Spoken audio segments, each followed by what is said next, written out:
anything to you? Yeah, he just messaged me. I'm going live. Okay.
Hello, everyone. Welcome. It is Monday night. It is time for revolutionary change. I'm Jen Perelman. I'm Peter Hager. And that's all for tonight, folks. That's all we've had quite a day, respectively, haven't we, Jen? Yeah, I've had a day. I will say that. Well, it is the Manic Mondays, and the OnlyFans guy died in Israel gooning. Well, I mean, that is a welcome sight. You know, death isn't always sad, as Bill Maher once said about Jerry Falwell. And not that I cheer on people's demise or anything like that, but I do believe in the karmic alignment of the universe. I'm sure you do as well. Oh, I do. I do think that the energy we put out comes back. I do believe that. I wanted to start with a story that, for me personally, was something that I really had no interest in initially because I didn't care who this person was. So I put out a post on social media pertaining to my opinion, which I think is rooted in a lot of fact when it comes to the war in Iran, the status of Israel, and our conscription to that country, and hopefully not for much longer.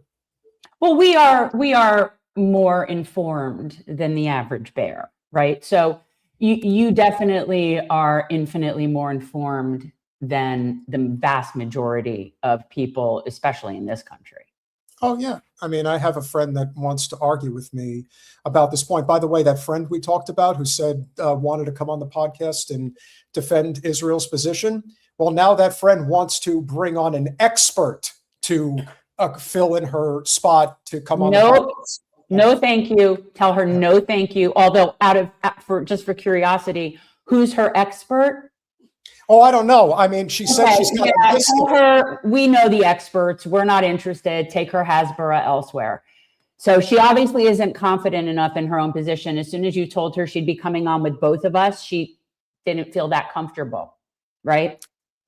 Yeah, so she said that she really wants to talk to me, and I'm thinking, okay, well, what do you want to talk about? My position is not changing. No matter what you say, no matter how much you cry, no matter how much you kvetch, it's not going to change. And I just can't believe that she actually thinks she's going to tell me something that I haven't heard regarding that, not in, the general, in the great vastness of the universe, there is zillions of things I've never heard. But regarding Zionist talking points, I think I'm pretty well-versed. I'd say that when it comes to Zionist talking points, I know them all. I really do. So I honestly, for the life of me, cannot fathom what expert she thinks she's going to bring on that's going to really teach us what we need to know. Well, here's something that you guys will find humorous. At least I found it pretty humorous. So this person who decided to come to my post and make a snide comment in my direction was somebody who I didn't really think much of, and I just said free Palestine, and then the person proceeded to start throwing the Hasbro line of there is no Palestine, it never existed, and it never will. Well, it turns out that the internet is forever, and when you decide to do a little digging into exactly who makes a statement like this, it turns out that the person who made this statement is a personal friend of Laura Loomer. Because of course that person would make such a stupid comment and then find themselves in a situation where I'm going to dig in on them to find out exactly what it is that, that their opinion is drawn from. And as far as I'm concerned, a person who would make that statement, who would just randomly find my personal Facebook page out of nowhere, is somebody who either has watched this show before, maybe is watching it right now, or because of the fact that Loomer is such a rage watcher, and we know that she is, and is probably aware of Jen and really doesn't like her and wants to sick one of her minions after us, hey, it completely checks out from where I stand. Yeah, or there's just, also scumbags circulating through the same information silos. But you're telling me that this guy is Jewish? Apparently. Huh. So the guy in question was from Brooklyn, moved to Israel, and now is living in South Florida. So I guess it's like triangulation. And what is this? And what is this gentleman's name? I won't say gentleman. What is this pieces of shit name? Mr. Rosen. This is Damon Rosen. That's correct, guys. So this is Damon Rosen, who apparently thinks that Peter needs to be schooled about Palestine. Now, I don't know if Laura Loomer instigated this or not. And I don't know if she knows who I am. I really don't know. I don't know. I don't care.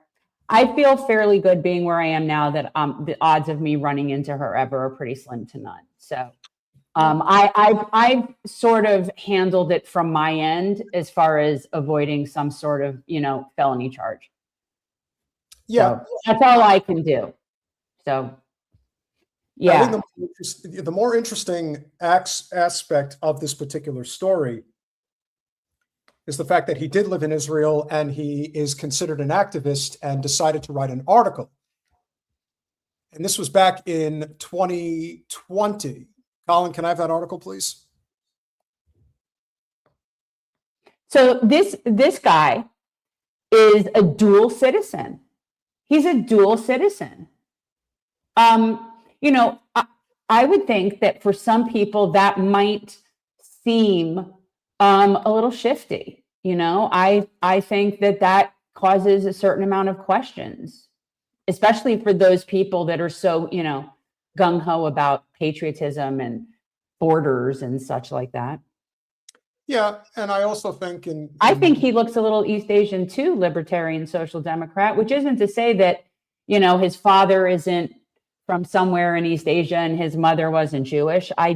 Who knows, right? I mean, or vice versa. His dad's Jewish and his mother's from East Asia. Who knows? So this article that we're going to share with you guys comes directly from IsraelNationalNews.com.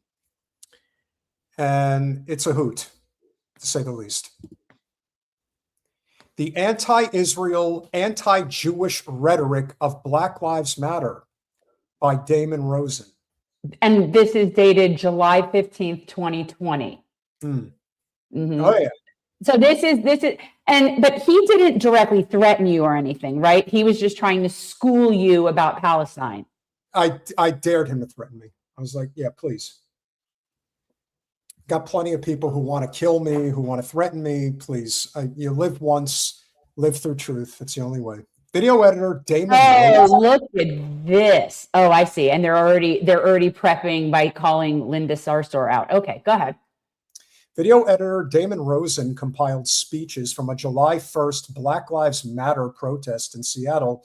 Damon told Arutz Sheva, I've been aware of the links between the BLM organization and the BDS. Hey, all the more reason to like the BLM movement. I mean, I'm not the biggest fan, but hey, if they're going to do that. Well, it makes sense. It makes sense. Most groups that at least claim to speak for marginalized and oppressed people support the BDS movement. It's just logical. Since their first delegation to Palestine back in 2015, as well as their links to CARE, the Council of American Islamic Relations and Anti-Semite. Sorry. Okay, so as two whiteys that have actually been to multiple CARE events, here's what I can assure you about anybody who speaks in derogatory terms regarding CARE. They have never once been to one of their events.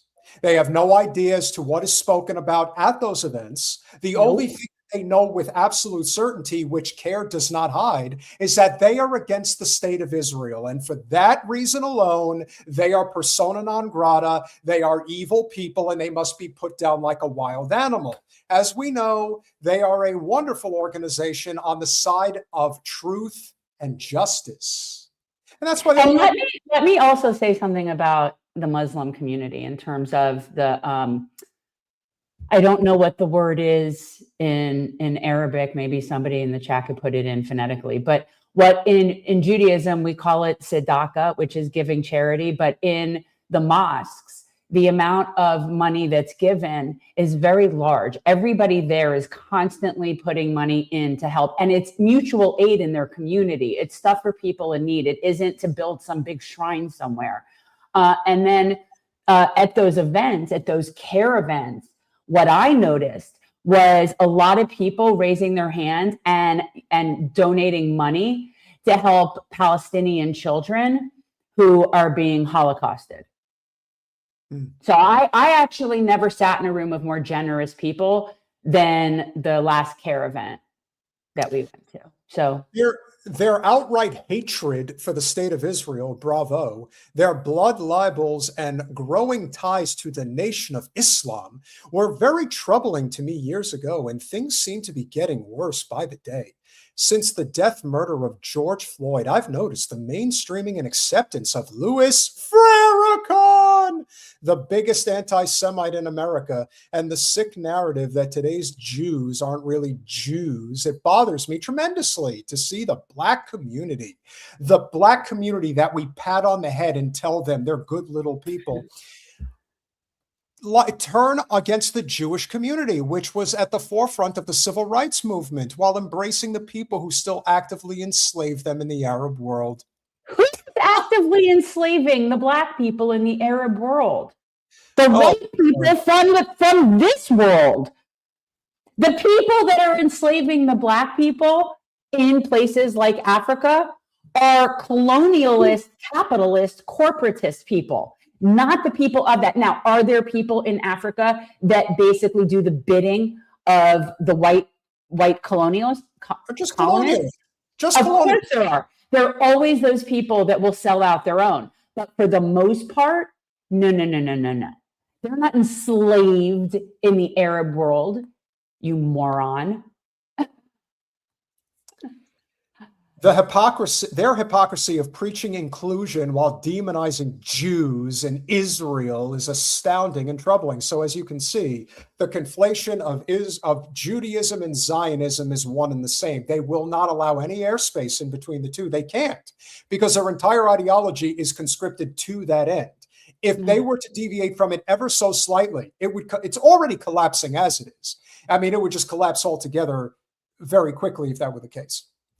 It's astounding and troubling. I look at how Jews live in fear. They live in fear. I don't feel safe in France and don't want to see the same thing happen in America. Guess what? It is happening in America, and there's nothing you can do to stop it. But you know why those Jews may be in fear? And again, I don't really care. Like, I don't care about how they feel. That's a big problem with all of these people, is this presumption of an entitlement to feeling safe. You're not entitled to feelings. That's not how this works. But so I don't really give a shit if the Jews in France feel unsafe. But if they do feel that way, and if they are potentially that way, it's because of pieces of shit like Damon Rosen. It's because of people like Laura Loomer. That's why that would even be the case. And again, if they feel unsafe, that's a shame. It's unfortunate you don't have some sort of like right to just feel good. That's just not how this works. And therein lies an even bigger issue as we go forward. And I think what is missing, and this has been something that we have been dealing with, if you remember, Shatadan, as we tell everybody who watches our channel, we know we're shadow banned. And we recommend everybody just mark the calendars. That's why the one thing we try to do with our channel is always let everybody know when we go live. That's why I always put out a YouTube post, which tends to do pretty well the day of the live stream, to just let people know that they are going to do everything in their capacity to put us in a corner so no one can see us. Remember, if they just took us off altogether, that would draw too much attention to the problem. They don't want that. So what do? They just suppress it as much as humanly possible. With the amount of subscribers and active participants on our channel, we are not just a channel that has a lot of subscribers and has the occasional people show up because we did a couple of viral videos. No, we have a very loyal, consistent following on our channel. And speaking of which, I have a question for them. Sure. So people are saying it sounds like my microphone is broken. So last time we were on, people were complaining that it was too much of an echo in this room. And I could see that being a problem. So this time I'm wearing the lavalier mic. So if you guys aren't hearing that, then I'm going to go back to the other mic, but then nobody can bitch about the echo. All right. So that's where we are. So you guys let me know what your preference is. Okay. Cause I cannot fill this room right now fast enough. Okay. Thank you. Alex got mittens. He says he hears me just fine. Thank you, Henry. The one thing you're going to notice as this atrocity of a war continues to move in the wrong direction, as we highlighted earlier today in the clip that we dropped this afternoon regarding the fact that Trump has alleviated Iranian oil sanctions and Russian oil sanctions. Why? Because what better than funding your enemy in the midst of war when your own people, your own Marines, are being mass murdered? And I just saw that they're getting ready to send over 5,000 Marines. So you lift the sanctions, you pussy, because you see that the market isn't doing well. You care about things really like terrible. No, he's reading the bond market or whatever we could talk about this with that. He's reading that and panicking. So now he's going to alleviate some of the sanctions from Iran. Too little, too late, Donnie, because they are not stopping. In fact, Iran said that they are no longer on the defensive. They're taking an offensive. And they've only just started using their good stuff. Yeah. So this is not going to end well. And the one thing that we all have to be cognizant of before we get to Carg Island is this. Now, this happened earlier this afternoon for our friends over in the UK. I hope all of you are okay. But as you can see, and I always go to Hasbara CBS News first because you have to hear from the perspective of Barry Weiss and Larry Ellison. 4 ambulances from Jewish group set on fire in London in suspected anti-Semitic hate crime. Jen, was it a hate crime? Have you been? I have been to London, but I don't know. And here's the thing. Again, I don't care. That's the thing. They've pushed me so far that even if that is a hate crime, I don't care. That's the problem. So, again, I don't think it is. I think it is. Look, Occam's razor to me is that the Zios self-sabotage so that they can gain sympathy and play the victim card. So my first instinct is I call bullshit false flag. Let's say that. After that, let's assume that this is true. I don't care. You know why I don't care? Because people are given very many reasons every single day to hate Jews. Yeah.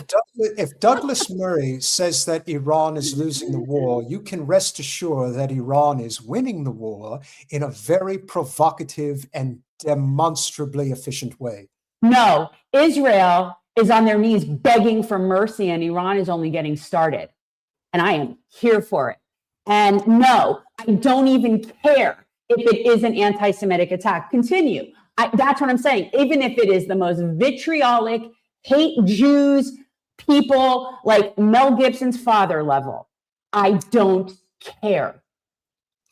Police in London are investigating a suspected anti-Semitic hate crime after vehicles belonging to a Jewish ambulance service were set on fire early Monday morning.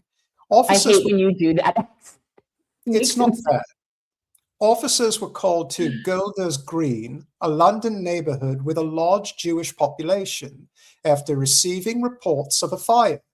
4 ambulances belonging to the Hatzolah Northwest, a volunteer organization that provides emergency medical responses, were damaged, according to the London Fire Brigade.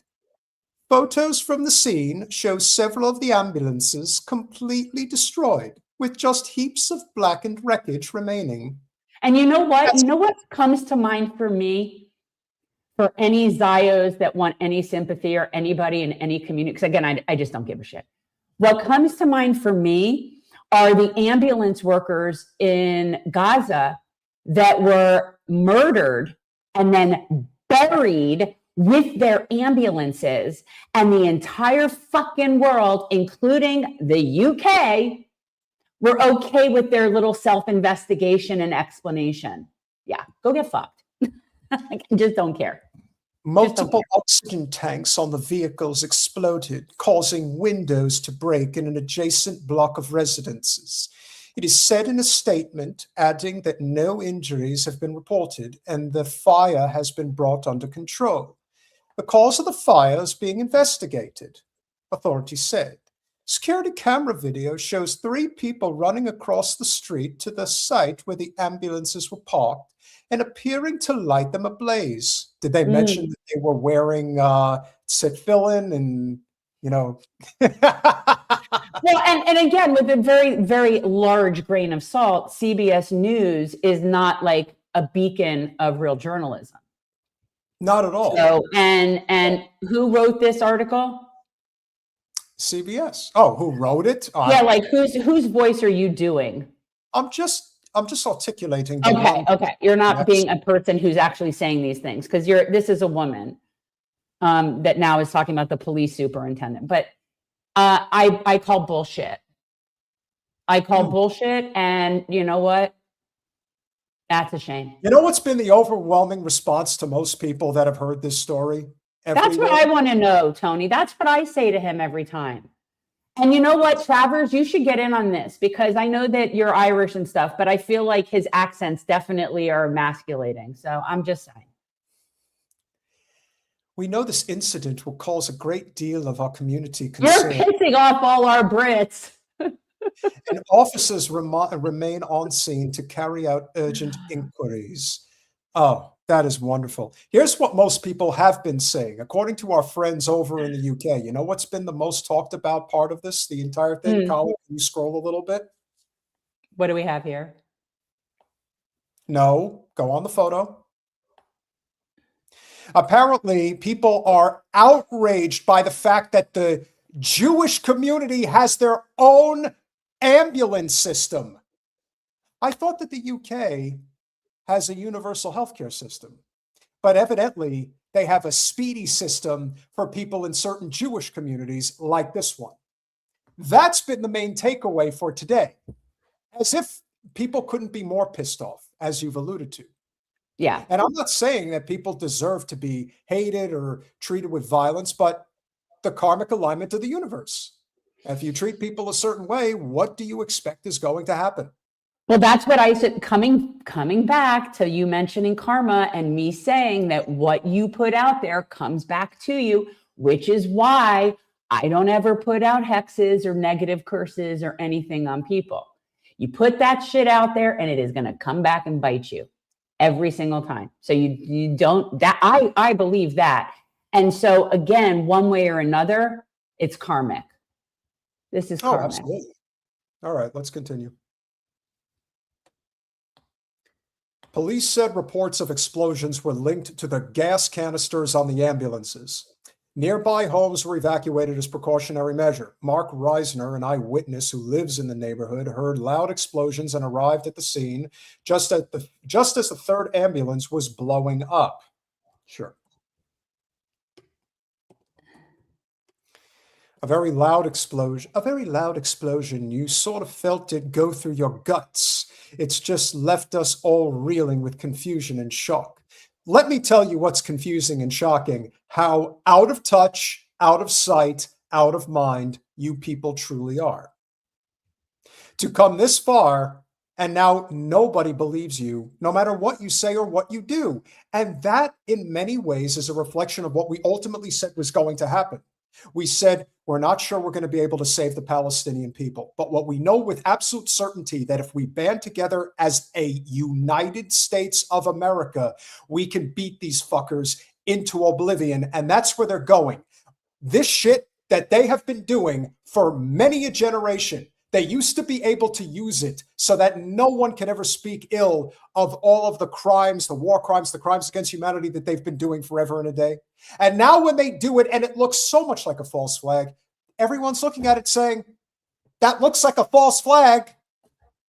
And even if it isn't, we're not exactly feeling any sympathy for you anymore either. You know what? You could add the clip from this right to like the same type of thing I was saying, probably around the time of Bondi Beach. They are desperate to maintain their victim card. Desperate. And so to me, the obvious culprit is them in their death throes more than somebody actually doing that. But but the point is, even if it is legit, let me tell you, I don't wish harm on people because, like I just said, when I say hexes and curses, I don't do anything ritualistic, but it's just about my idea of wishing negative things on people. And I'm so infuriated that over the past 2 years, I've crossed into that place that I really don't like to be, where I do find myself like really wishing negative stuff on people. And it is very dangerous to do that. But yeah, if the amount of fucks I have left to give about anti-Semitism, I can't find anymore. I've lost them all. The fucks are all gone. Shamrim, a nonprofit organization that operates a neighborhood watch in the area, condemned the attack. Of course they did. This was not only a crime act of arson, but a targeted and deeply concerning incident affecting a vital emergency service serving the local Jewish community. Why do you have your own ambulance system when the UK has the NHS? Isn't it supposed to be health care for all? Or do you truly see yourselves as above the rest? Yes, that is what they believe. British Prime Minister Keir Starmer condemned the incident, calling it deeply shocking anti-Semitic arson attack. Is that what you said? You're going to make him sound like some toady-ass bitch that's wearing lingerie and wants a gag ball in his mouth? By all means, cheerio. You know, I have to say, cheerio to Mr. Starmer, because you know what you've done, Mr. Starmer, in the UK? You have allowed the Green Party to become a force to be reckoned with. So congratulations. You could have had it easy with somebody like Jeremy Corbyn, but nope. Now what you've done is you have radicalized, revolutionized a substantial portion of the UK. And you know what history has always shown about the United Kingdom, ladies and gentlemen? So goes them, so goes us. Just as it was with Brexit, and then we had Trump, and the same shit is happening there. If they are going through a left populist revolution there right now, it might not happen here in the United States tomorrow, but it is inevitably going to happen because it is a trend that has always followed the history of our two respective countries. We were born out of the United Kingdom, and these are our big brothers, and they always will be. So follow the trend, you know. Thank you. So in a way, I thank Keir Starmer for being such a colossal cuck bitch fuck up of the worst kind. Oh my God. He actually turned the Green Party. It may be the UK's Green Party, but the Green Party is universal. The Green Party is now an actual legitimate political force in the United Kingdom. Now, I'm not saying that that's going to happen here. But that's like our Democrat Party. So that essentially means they're fucking useless, other than they might be on the right side of one thing. So yippee-ki-yay. Yippee-ki-yay, mother. Well, but here's the point, and this is the important point. We have joked about the prospect of what the Green Party could morph into here in the United States. I call it the Green Beret Party, but I'm telling you, if the likes of Brian McGuinness, Tony Aguilar, Greg Stoker, Butch Ware, if those are the people that are going to be leading the Green Party forward, then there is a future there. It's going to take time, but there is a future there. So, as I said, be what it is, I'm appreciative. Archbishop of Canterbury, Sarah Mullally, the head of the Anglican Church, said such acts of violence, hatred, and intimidation have no place in our society, but genocide's acceptable. Am I right? Chief Rabbi Ephraim called it a sickening assault. Jen, how about you take over? Hold on one second. I'm answering a question. You got to keep going. At a time when Jewish communities around the world are facing a growing pattern of violence, geez, where could, you know what, Jen, there's just a conspiracy against Jews. That's all it is. They never did anything to nobody. Their entire ideology is completely sound of mind, and they're just misunderstood. That's it. Okay, yeah, I'm going to say it because Tony D, YouTube keeps rejecting my answer. My wish, if I had powers, would be that everyone gets exactly what they deserve. That's what my voodoo would be everybody gets exactly what they deserve. Absolutely.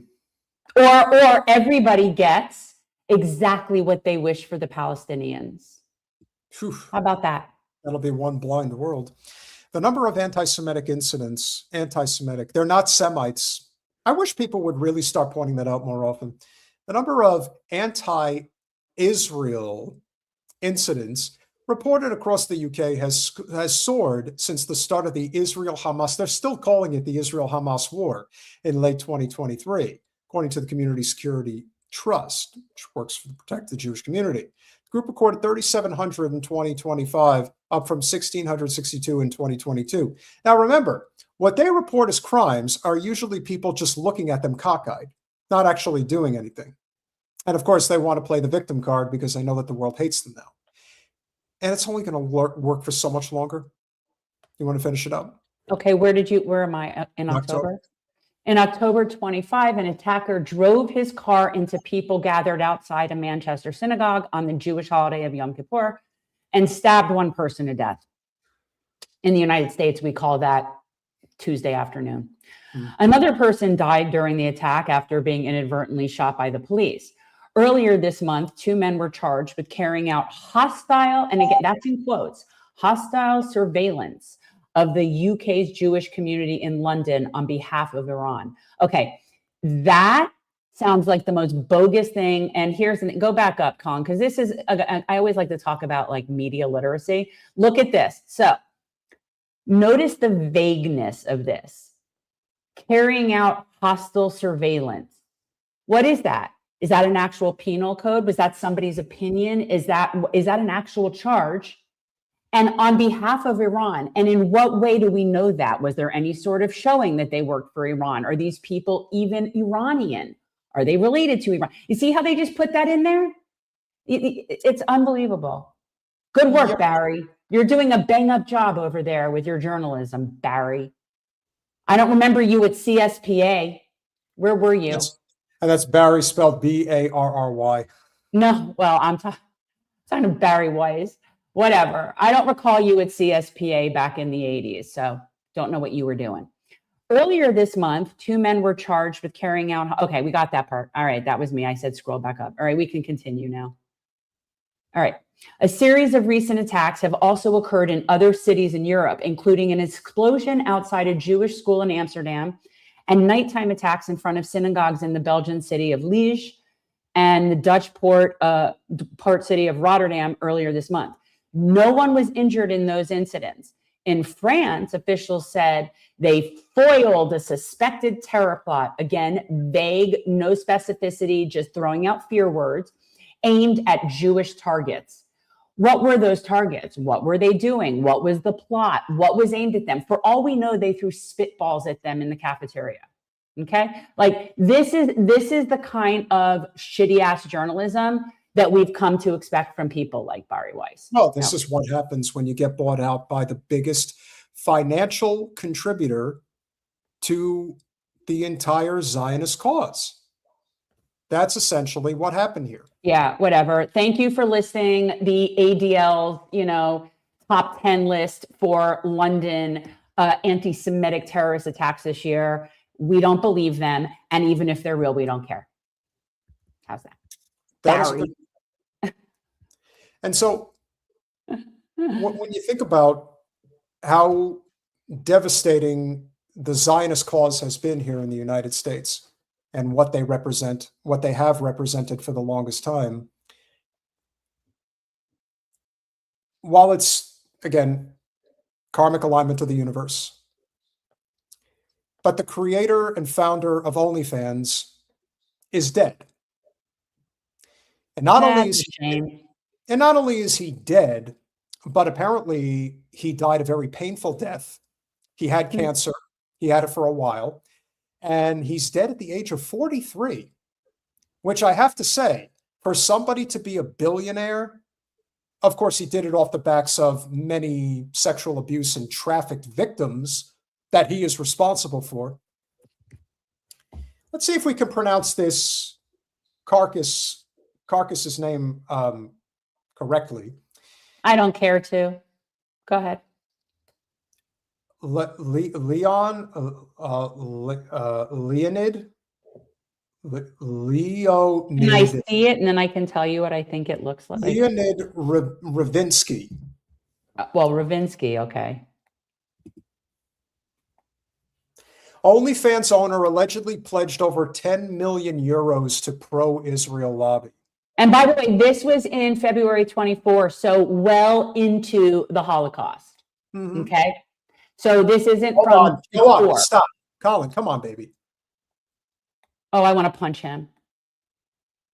Oh, he knows. The nose knows, Jen. So, and this is the guy who just died? Yes. Now, okay, I will quote my great aunt yet again. She was wonderful. If you have nothing good to say about the dead, say nothing. They're dead. Good. Continue. Would you care to guess what country of origin the top donor to AIPAC is from? Well, I would say if we're going to say, I'm looking at the euro sign, so I'm going to go with somewhere in the EU. So that's a good start. Okay, where would it be? It's a country we think overly highly of. Is it Ireland? No, not. Oh, you're being sarcastic. That's what. Stop that. So who is it? He's from Ukraine. Oh, because of figures. So it's a true tragedy. Now, I don't know how well you guys are versed in OnlyFans, but what I can assure you, I'm libertarian overwhelmingly in my politics. If what you're doing is not hurting anybody, then you have every right to do that. But the crimes that these organizations have committed, the sex crimes, the sex trafficking, the underage girls, this is a very common practice, and not just in Eastern Europe, but all over the world. And we know what we've done here in the States, and it's been all too common practice. Sexual exploitation of the worst kind is how this bastard became a multi-billionaire. So this to me is sort of a seemingly good example of karma. And when I wish for people what they deserve, this is seemingly appropriate. I'm just saying. Scroll, please. According to an internal donor list obtained by The Lever, that's David Sirota's organization, Ravinsky and his wife, Katie Chudnovsky, pledged the donation to the American Israel Public Affairs Committee, or AIPAC, last year. The billionaire has denied these claims. What's the matter? You didn't wash the money well enough for people to not be able to trace it? Well, I don't understand why he would deny it at this point. It would be one thing if it happened prior to October 7th and then he was embarrassed that now, but he did this afterwards. He did this well into this genocide. So I don't deny all you want. According to the confidential internal documents, the AIPAC reported a massive fundraising haul of over 83 million euros in the month following Hamas's October 7th attack against Israel, the equivalent of almost 100 million US. Yet there was one figure in the papers that stood out to those who conducted the review. A 10 million euro pledge from a Mr. Anonymous and Chudnovsky, the largest listed contribution. Oh, so he put it under his wife's name and didn't think anyone would notice. That's good. That's a smart. Hey, listen. No, it's stupid. So he didn't put his name, and she just put her name. So Correct. All right. So he's also not so bright. Yeah. Keep going. We have people in the chat volunteering to run OnlyFans now if it needs some help. The Lever confirmed the identity of the anonymous individual to be the OnlyFans billionaire, though many of the individuals uncovered in the document have confirmed their actions Ravinsky and 2 others denied their alleged involvement. In a statement to the Lever, the Ukrainian-American businessman said, "I didn't donate or pledge 11 million," adding to it that his words applies to me, my foundation, my family. God, they're so bad at this. Like, they're so bad at it. Ravinsky refused to provide any further explanation as to why he and his wife appeared to be donors. He also failed to address documentation showing a wire transfer from Chudnovsky to the organization. So he's a lying piece of crap. He knows exactly what he was supporting. God, not this guy. AIPAC was founded in 1963. Gee. Why are you looking at Mike? What happened in 1963? The last U.S. president that tried to stop them from being formed. And he was taken out. Just coincidence. Well, why were they? They were founded because the group that they were, their name prior to that, I forget what it was, like the Zionists, somebody must know. They had a name. The group had a name that, right. And then Kennedy was trying to force them to have to be registered as foreign agents. And so what they did was they disbanded that and then rebranded under AIPAC. So the organization didn't start in 63. They rebranded in 63. They participated in probably taking out the impediment that was standing between them and what they saw as world domination. And yeah, and here we are. And no one else has since, no other president has asked them to register as a foreign agent since. Mm-hmm. Just a coincidence. Scroll down, please. AIPAC's website offers resources to mobilize support for Israel and has been reported that they donated to House Speaker Mike Johnson after he played a crucial role in securing a nearly 13 billion euro aid package to Israel. I mean, this is still that older article, though. Like, this article is from 24, right? Correct. But I want, it's sort of like painting the picture here of who this guy was and what he did. Not only the OnlyFans guy. Yeah, not only was he a sex trafficker, but he was a genocide financier. So if there is a hereafter, and he's got a... Is there any more about him in this, or it's just about AIPAC?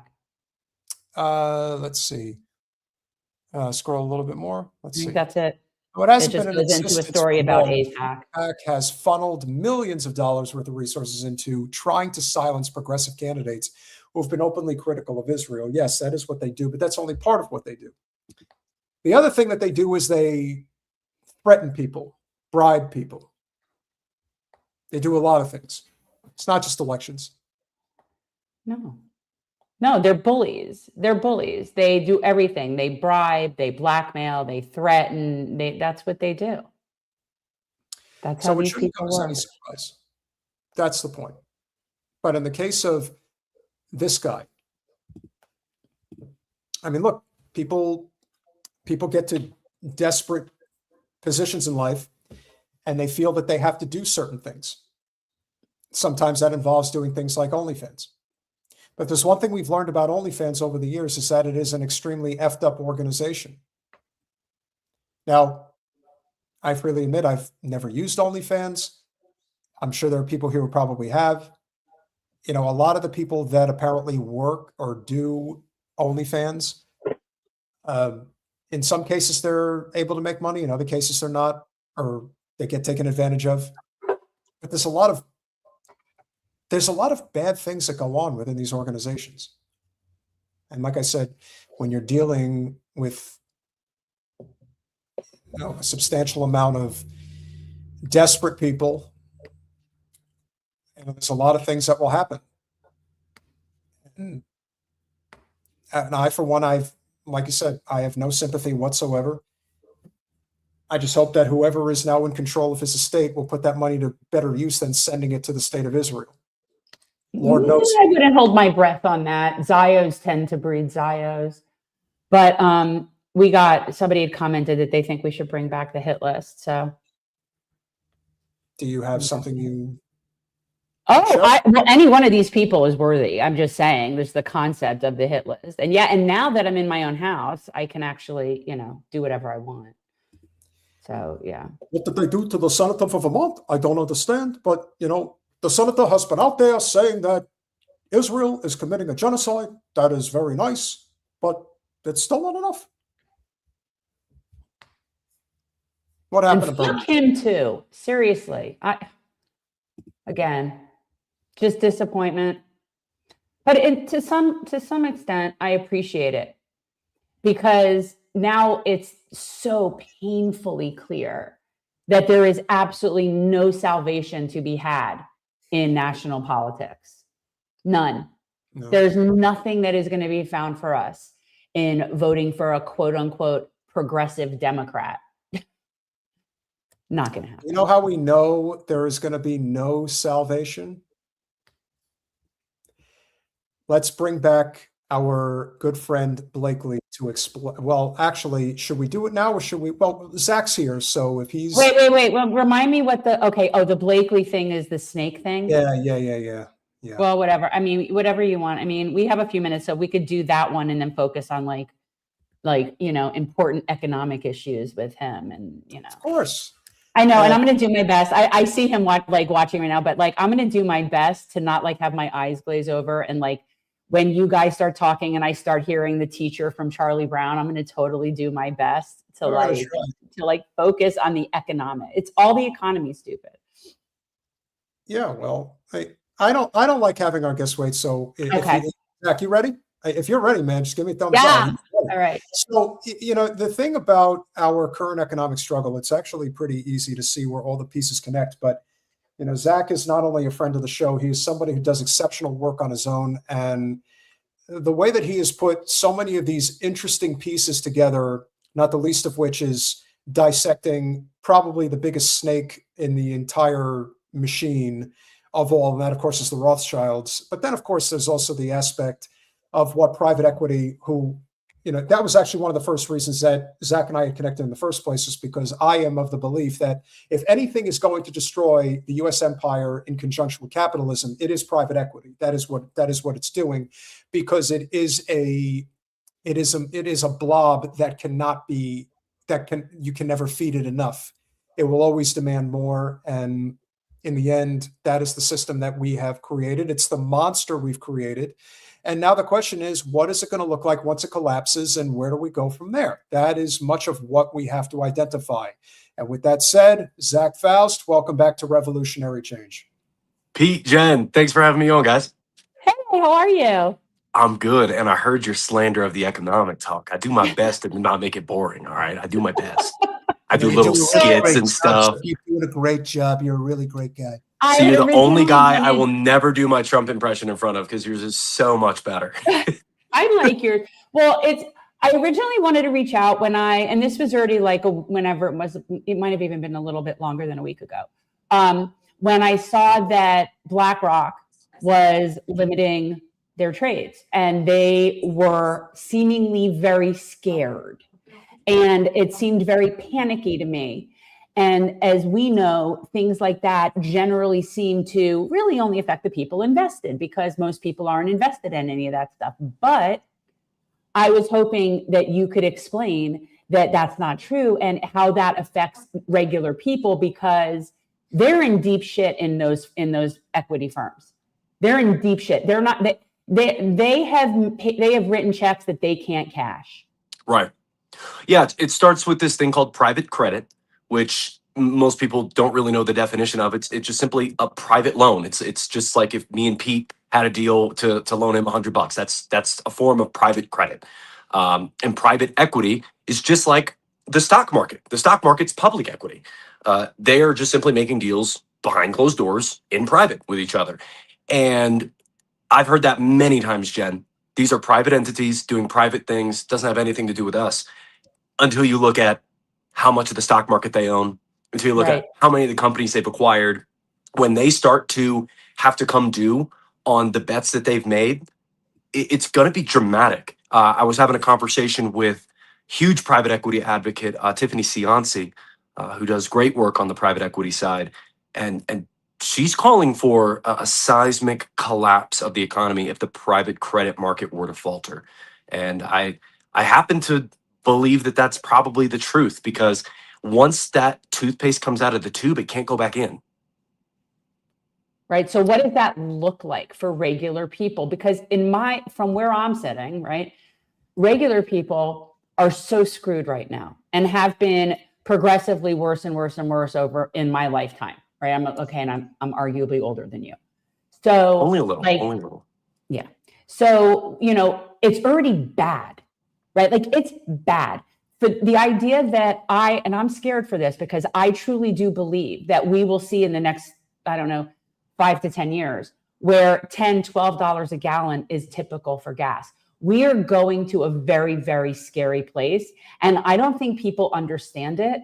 And I just want to understand better what the link is between what's happening with those big firms and what's going to happen to the regular people in terms of their housing and their food prices and their, you know what I mean? Because that's really what matters to me. I don't care if rich people lose money. A lot of it. Again, we're talking about something speculative. If I were to look into the magic crystal ball, which happens to only work 50% of the time, I would say that the first step ladder effect that would happen is what we saw that you mentioned, where they said, hey, you want 25 bill, we're only going to give you 10% of that because seemingly we do not have the cash on hand. We do not have the liquidity to be able to make good on this investment that you've made with us. We have to keep some of this money. And what typically happens in those situations is something called reallocation, or basically the money's going to move from one direction to another. And where a lot of people think that reallocation is going to happen is they're going to start moving money out of these publicly traded assets that they've invested so heavily into. And that's going to dramatically impact the S&P 500 and dramatically impact retirement accounts and dramatically impact the values of companies. And when that happens, you're now affecting IRAs for boomers. You're affecting Robinhood accounts for millennials and Gen Zs. And frankly, and I'll break it down in a simple manner because a lot of people don't know, private equity makes their money. As you mentioned, the Rothschilds, they had a merger and acquisition company that did a similar thing before private equity was a thing, on purchasing a company via what's called a leveraged buyout. They'll take on 8 to 12 companies usually with leveraged money, 80 to 85% leveraged money. And that's just what we're told. How is that legal? It's the same exact way that crazy. Elon Musk can go buy a bunch of new companies and assets. He uses the leverage of the assets he has. So if they have, because they're worth $15 trillion, Jen. Says who? Says them. Says them. Nobody's willing to buy that. Those pieces of shit are only worth what people are willing to spend. It's like all speculative bullshit. Right. And that's exactly what it is. And what we've seen in the past 3 years, which started the worries about private equity, is this thing called shadow transactions. So watch this. So Jen, if me, you, and Pete all live in the same neighborhood, right? And we're flipping homes. And I go to flip a home in the neighborhood and it's just not selling. And Pete's going to flip a home and it's just not selling. What we could do, because it would benefit all three of us living in the neighborhood, is Pete could buy my home. And then I can buy Pete's home. And that's going to raise the value of the neighborhood for all three of us. And that's what's happening over the last 2-3 years is these companies are in these leveraged buyout scenarios getting to the end of the game where it's time to sell and get their profit because they work off this 20 and 2 model where they make money off of the sale of the company. They're not finding buyers. And it happens. What happened? The internet can get kicked. But I will. I was so I was so focused. Maybe he was speaking a little too much truth, and then they decided to take him out. No, and he'll be back. But I mean, the gist of it is, yeah. So we know that all what the equity firms are doing in terms of the housing market is creating a false sense of like falsely inflating property values, or if it's not real. And it makes it so that people can't afford to live there, but yet there really isn't any more value. Yeah, bring him back. The other problem that doesn't get talked about enough is the fact that these private equity giants, particularly, I mean, Blackstone and BlackRock are not the same, but they have similar functional capacities. And if they come into an area, let's say Tampa, Florida is a great example of this, where they basically go in there into these neighborhoods and they'll buy up X amount of properties, and they'll buy them at 50,000 over asking, and it completely overinflates the market because then everybody else thinks their homes are worth that much. And now you're having these ghost towns that are appearing all over the place. So the housing bubble, as much as anything, is just as bad as it was before. It may be even worse this time around. It's not going to affect every sector of real estate, but single family housing, that is, I mean, the nightmare has already started, and it's probably going to last. No one's going to own homes. Let's be real. That's No the one's part, gonna Jen. own. That's the part. Because when we think about housing market just blow ups, we think about 2008. And that was a scenario where us were given subprime loans that we probably shouldn't have gotten. And it led to a housing price bubble that popped. Now, the real problem is we're probably not going to see a price collapse. We're going to see what we're in right now, which is this frozen state of the market, where people who bought a home thinking this is going to be my first home, I'm just going to get the little townhome and then we're going to move up, they're now locked in because they can't move out of their $900 mortgage to the $2,500 mortgage. So we have a very frozen residential market. And like Pete brought up, and sorry guys, my Opal app that shuts down my apps told me to get off the phone. I shut it off, so we're good now. We thought that you were just you had just crossed the Rubicon into topics that you're not supposed to talk about. Oh my God, they're really watching us tonight. They're watching. The housing side obviously is near and dear to my heart. I've been in real estate now coming up on 10 years. And when I got started in 2017, January, you know, a normal everyday person who had a job at a deli, you know, with proper credit and a little bit of savings could get a house, at least in Delaware. And now the median going income you have to make to buy a home is around $100,000. So it's become a luxury item. You're right. And I completely believe you're right in saying that we are going to rent and be happy. And that's where a lot of these big companies are buying up neighborhoods and strips of townhomes to rent them back to us. And it's becoming a big problem that we're now seeing the actual repercussions from. I think it's not just going to be owning housing. I actually think it's a bit more insidious than that. And I think that I'm watching a chain of events that's horrifying. You make housing unaffordable. And the truth is, it isn't just ownership. Rents are out of control too, for a lot of the same reasons, and just greed run amok. So people are not able to afford to live, whether buy or rent at this point, right? So you make housing unaffordable, and then you make homelessness illegal. And then you build work camps like the one they're putting together in Utah.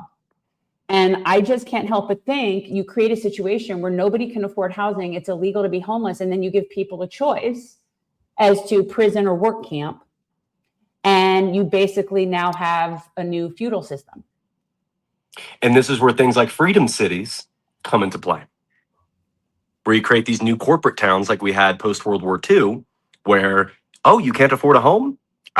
Come live in Amazon's town and we'll make that work for you. Yes, you'll work for us. Mm-hmm. You'll work for us. So it's essentially the concept of a work camp. It's a work town. Yes. And you'll be a company person. And I do think this is where that's going. And the only way that can happen is people are not able to afford housing. That's really the only way you can force labor. And, you know, I this is just where we're going. I was speaking with an investor earlier today who was considering taking down this multifamily property in upstate New York. And he was saying how the rents were at $1,100 a month and, you know, pretty reasonable. He's like, yeah, but you know, the market rents could be at least $1,900 to $2,000 a month. And I'm thinking, okay, so what you're saying is you don't want to ease into this. You want to kick everybody out and basically say, hey, it's your problem, not mine. I gotta make more money. And it kind of dawned on me. I'm like, listen, I'm an investor and I know the difference between an investor who is trying to make an honest living and an investor who's trying to get rich, and will get rich at the expense of people who need a place to live.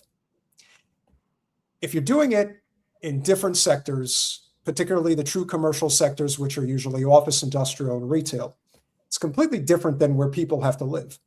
And if you're going after a person's home, people can rent. Some people want to rent. Sometimes renting is fine if people want to rent. That's not the point. I'm all for choice rental. But if somebody's renting, but if somebody's renting at $1,100 a month, and the next thing you know, you tell them, no, now the rent is $1,600 a month. Right. You can't afford that. Right. The intention is to just say, hey, it's capitalism. I own the property. I make the rules. When it comes to fair housing laws, this is where I would say, yeah, that just doesn't work. Whereas if you're a traditional investor, let's say in the retail and industrial space, you have what is considered an expectation. You're typically looking at 3% annual rent increases, which is reasonable. Most people can typically handle that. But when you're talking about a property that you think you're going to go in and rehab or update, and then you're just going to blow the roof off of it, it's you have to basically say, I am a part of the problem, but I want to make my money. Just be honest about it. I do think that at the end of the day, the system is broken, but there's a lot of human greed that comes in that can be checked, and we just choose not to. And I do think that is a fair argument. I think that there is something to be said for, do you take accountability and responsibility for the detrimental effects that you have on the system? Well, everybody else is doing it, so it can't be my fault. It's like, no, sure it can. You don't have to do this. You want to do it because being wealthy is more important than being just. And the numbers back it up, because in 2025 we broke the record. We'll probably break the record again this year of 33.25% of all homes, not just affordable homes, not just townhomes, all homes that made it to the public market. 33.25% were bought by somebody who does not plan to live there and plans to invest. That's a broken system. It's a broken system. You're absolutely correct. That the number for first-time home buyers, the percentage of buyers that are buying their very first home, has always dwindled the investor number. It's always dwindled it. And in the past 3 years, the investors are beating them out to the point where now it's a large gap. There's about a 12% gap, because I believe it's only 21%. And I could see that number going down this year, are being purchased by first-time home buyers. And what kind of economy are we living in where we're touting its strength via the stock market, via the Dow Jones being at 50,000, right? The Dow's at 50,000. Meanwhile, the normal everyday person graduating college doesn't have anywhere to go. Yeah. No. And that's also why I've been very adamant about not saying too much, because obviously there's a limit to what we'll get flagged for. But if you're not familiar with commercial real estate, precious metals, and land ownership, then get familiar with it, because that is our future. And you better know you better know trades. You better know how to change a tire. Better know how to grow food. Better know how to cook. People need to learn how to grow food. These things are, it's not a question of why does it have to be this way? It's like, because daddy government is not coming to save you. You have to learn. We are going back in time, just as I said, regarding precious metals. There was a time where we had real silver. Those days are gone. You know why? Because silver's worth something. And the government figured out, oh no, we don't want the people to have money. We want them to be slaves. Slavery never ended. It just evolved. And now it's going to evolve even worse. Well, that's the thing. They're broadening the carceral system to include people that their only crime is going to be being poor. Basically, we're bringing back debtor prisons. Poor with no ability to even get started. There was a time where, if you were poor, there was a chance that you were just lazy. There was a chance you just made a lot of poor choices. But now, again, you can graduate with a fantastic bachelor's degree and walk into a world where you got to go back to moms. And I encourage my younger clients all the time, like, go live with mom and dad, save, grow your own assets, buy gold and silver and things like that. But it's a completely different world from when I got started, where it really was just about getting a 620 credit score and making about $40,000, which was pretty reasonable. And now there's a lot of argument. I would completely agree that it's not reasonable to say that someone needs to make $100 grand, which basically also says you have to probably be married or buying with somebody. And as we know, if you're under the age of 30, you more than likely aren't married at this point. That number's dropped dramatically in the last 10 years. Yeah.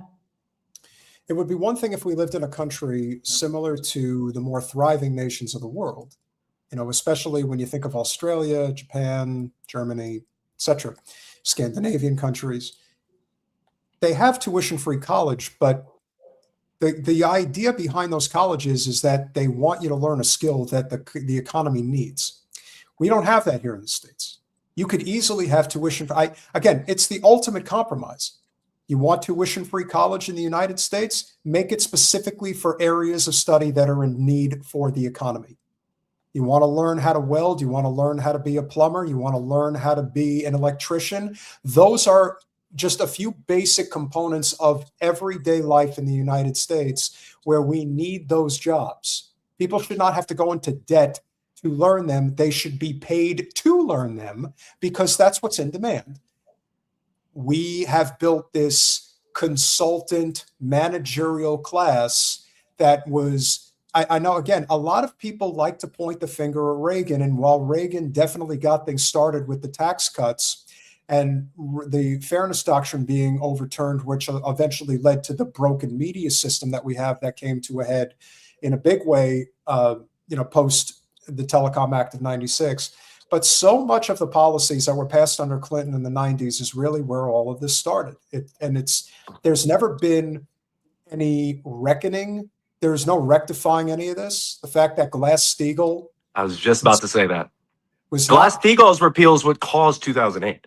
not only that, but think about this.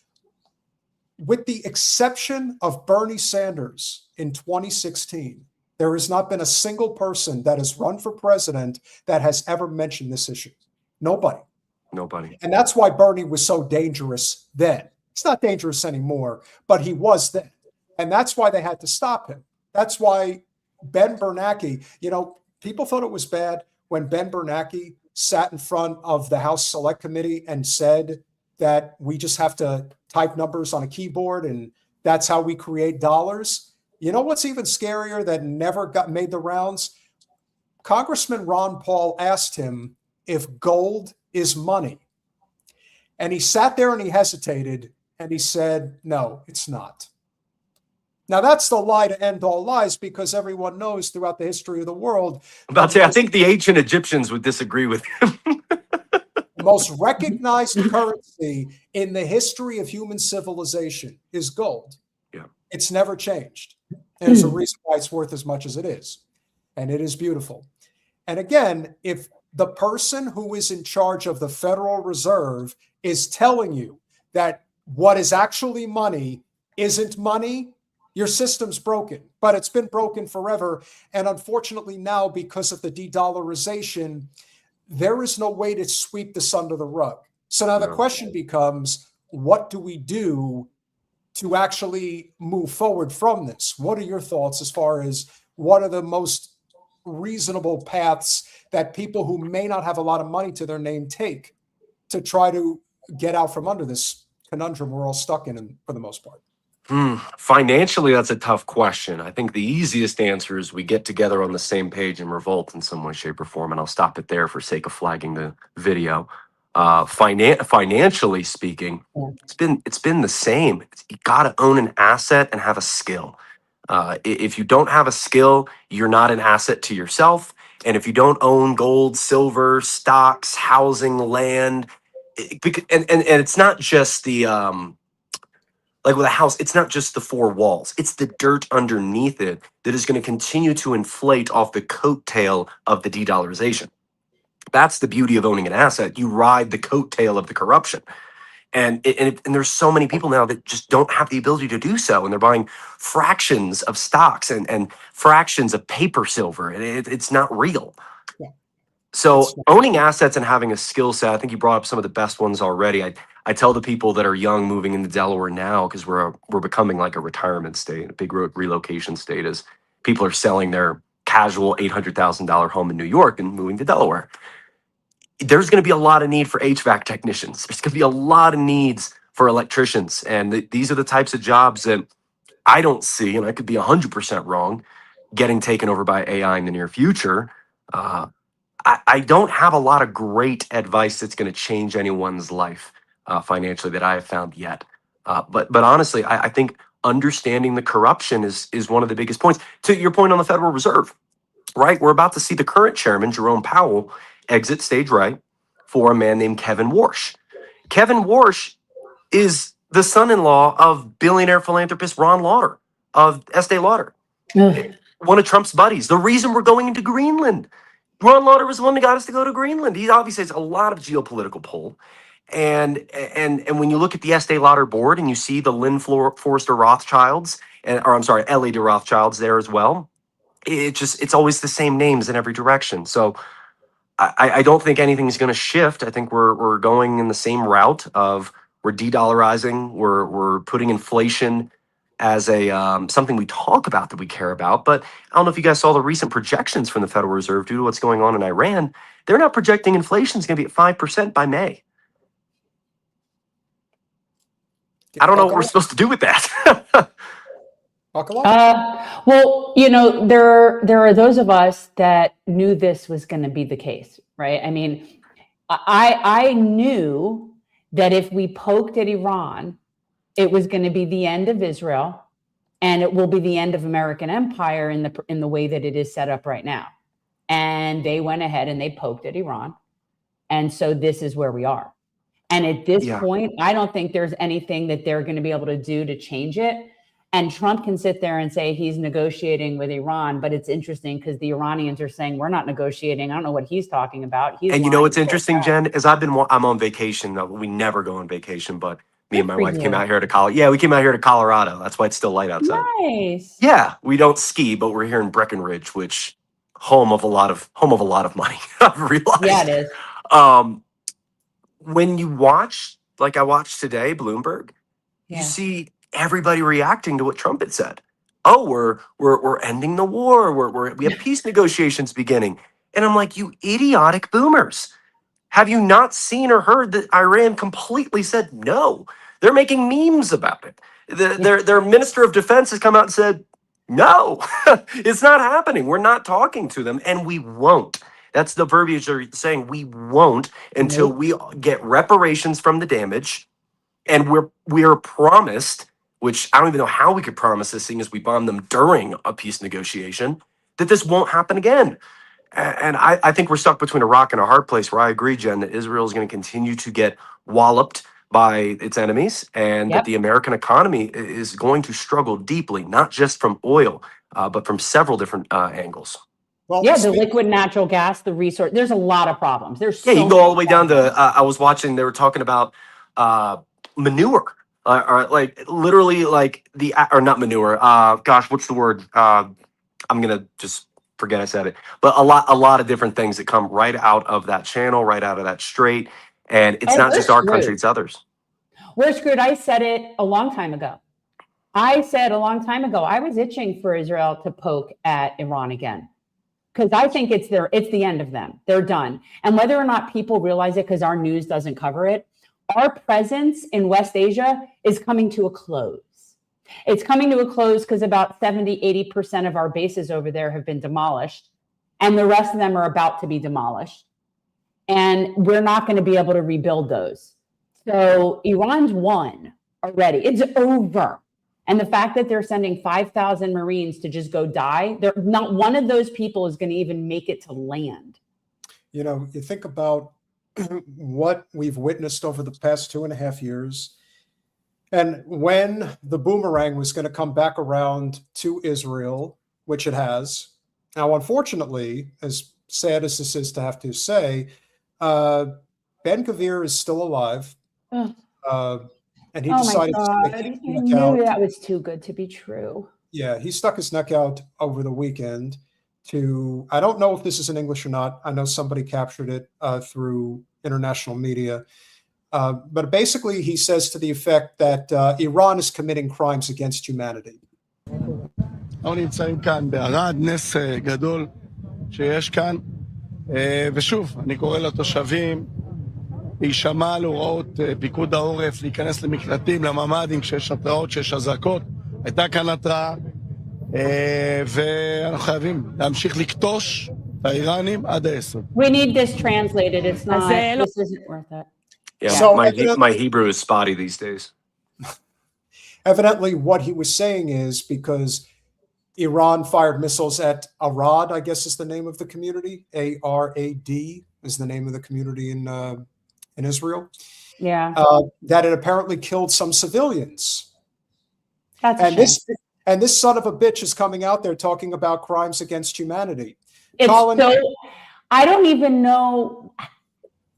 It's ridiculous. Like, this is the most ridiculous thing I mean. Well, he's an evil bastard. Like, there are people, as I said in the post that we put out earlier today, if Netanyahu is the face of the terror state, then Gvir is the vessel. He is the vessel. This is a person who has no humanity. It doesn't exist. He's a total psychopath, and he believes that Israel is the benevolent nation to end all benevolent nations, and as such, they can do what they want. And the second that they're attacked, again, he doesn't sound so tough. You know, the guy's always got a lot to say. He's always running his mouth, and now all of a sudden he's out there talking about, oh, do you see what Iran is doing to us? I got to tell you, no one fucking cares. No one's going to care when you're no more. Yeah, Zach, what are your thoughts on Iran committing war crimes? Well, I think if there's any country who has a good basis to judge on what is a war crime and what isn't, it would probably be them. And I think this is a clear and obvious piece of evidence to what we've all learned, you know, at least I've learned over the last 4 years, of what the term goyim is. And the fact that they truly value their life to be worth more than everybody else's. And that's not just Iranians, it's Americans, it's the Chinese, it's Australians, it's anybody who is not Jewish. And we're seeing that play out right now, where they're begging the UN to now have an emergency meeting, all these European countries. And it's based off of, oh, God, you got the screen pulled up. I'll shut up. Scroll. No, it's fine. Keep going. No, it's I was having a conversation with a YouTuber. His name's Tommy G today, actually. We had like a 30-minute conversation of just, when is something going to happen that gets people to stand up and do something about this? And we're both kind of on the same page of, we've seen enough. We've seen quite enough.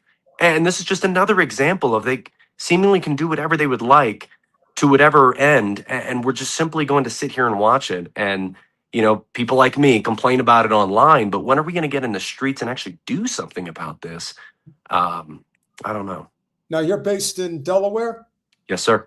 Okay, so in 3 weeks, about 3 weeks, Jen and I will be in DC for the Doctors Against Genocide event. And so, Peter, everybody on the East Coast lives near enough to DC that they could just drive on over and hang with us. I'll be in DC on Wednesday. Yeah, I go to DC probably every 2 weeks. Yeah, I'm there.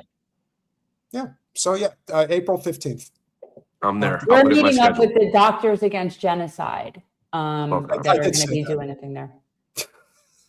What? I just said that. So this is a statement from Gvir about a year and a half ago. Allowing aid into Gaza is a historic mistake. Now, if you scroll up, there's another quote that he put out there. Scroll a little further down, please. The only thing that needs to enter Gaza are hundreds of tons of explosives from the Air Force, not an ounce of humanitarian aid. Did he say that, or miss? That sounds like a Miss Rachel type quote. Well, that very loving. Yeah, it's the worst part about American culture in so many respects is that people tend to forget things very quickly. They tend to forget how evil these people are. I don't think anyone's forgetting that. I want to say something that I saw. I caught a clip of supposedly Milikowski making his comment about the civilian areas that were hit, and you know how that's a war crime, which, yeah, again, I don't care. But he purposefully, specifically said that this is the holiest of places for all the Abrahamic religions. So you've got the Church of the Holy Sepulchre and the Al-Aqsa Mosque, and he mentions these things. And I can't believe he's mentioning those things when all they do is attack those things. That's all they do, is attack those things and the people that try to pray at those places. They spit on the Christians that go to the Church of the Holy Sepulchre, and they spit on the Arabs that go to the Al-Aqsa Mosque. So why is he so upset about those being hurt? Well, speaking of being upset, Colin, can I have the Smoltrich tweet, please? Oh, another piece of shit. You know what? We need to bring back the hit list, because I'm not going to make it through this without taking a hit. So I'm just telling you that right now. So evidently, Mr. Smoltrich's son is clinging for dear life because evidently he decided to go into southern Lebanon, which again, what in the fuck is he doing there? I don't know, but he wants you to feel sad. Good morning. After another night by our hero's side, who thank God passed a bit more calmly than yesterday, we continue to progress, God willing. Please continue to pray for the healing of Binyamin Chevron, son of Rivadal. Binyamin. They'd say Binyamin. It's all bullshit to me. All right, I'm just okay. Among all the wounded of the IDF and the sick of Israel. So for people who aren't aware, Smoltrich's son is in, I don't know if he's in a vegetative state or if he's in intensive care. And I don't know what happened to him. I don't know what was the cause of it. I don't know if it was a war injury. I don't care. They get no sympathy. I really don't care. And Jen, speaking of sympathy, yeah, if I'm ever in a vegetative state and you decide to come take a selfie with my lifeless body, exactly. I'm gonna wake up ticked. Like exactly. It's clearly a PR stunt that doesn't have any actual love for the person on that medical bed. No, he don't care. Well, he they has don't. no idea. They're disconnected from reality. No. And that's the whole truth about all of this, is that they truly do not understand that the world is turning against them. And the good news is that because it's been so exceptionally over the top inhumane in everything that they do and everything that's interconnected with everything that's been going on, it should not come as any surprise that now you're starting to see instances like this that I'm sure you saw earlier today, where Dan Bongino is getting his comeuppance when he shows up at a public event. As Jen says, none of them deserve a moment's peace. They should be driven into complete leprosy. They should never be seen in public. They should just basically put out to pasture. That is what criminals against humanity should have to face. I hope Iran cuts the power to the hospital. His son is, well, it wouldn't be, well, I mean, it would be with, via Hezbollah, but yeah, that would be nice, wouldn't it? So this happened over the weekend. Why don't you put your name on? You're a pedophile protector. A pedophile protector. Pedophile protector. I was a cop for 9 years. You're a pedophile protector, faggot. You're a pedophile protector. See, now, was that necessary? Fuck you. Okay, don't start with that shit. Listen, sometimes you know what? I don't care. No, I'm taking over this. So that's rude. There was a South Park episode that I'm sure you know what I'm talking about, that was done years ago, where the F word. Well, I'm sure he's talking to you. To describe assholes on motorcycles. So they call them fags. And they're like, but that's a derogatory term against gay people. Like, we're not talking about gay people. We're just talking about these guys. We just happen to use this word. And when he's talking, that sounds like people that think it's okay to use the N word and they just say, well, we don't mean them. Whatever it is that they mean, sometimes when you are enraged at somebody, you will say words that just naturally are thrown out there to sting at somebody, not because you're trying to offend everybody else. Again, it's by suppressing speech, you make it worse. You don't make it better. When you put it in the shadows and you want people to just pretend like they don't think anything, I want to live in a world where people just say what they think. That's the world I want to live in.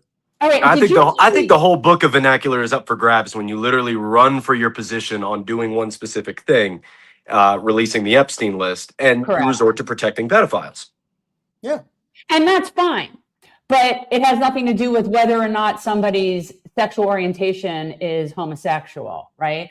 Like, why do you need to yell out some rude slur that may or may not have anything to do with this guy? But that's what I'm saying. He wasn't calling him the F word. Of course he wasn't. He was just exactly. I understand. Yeah, I understand you know that. What he was calling, Jen, you know what he was calling? Zach, you know this. He wasn't calling him a fag. He was calling him a bitch, is what he was calling him.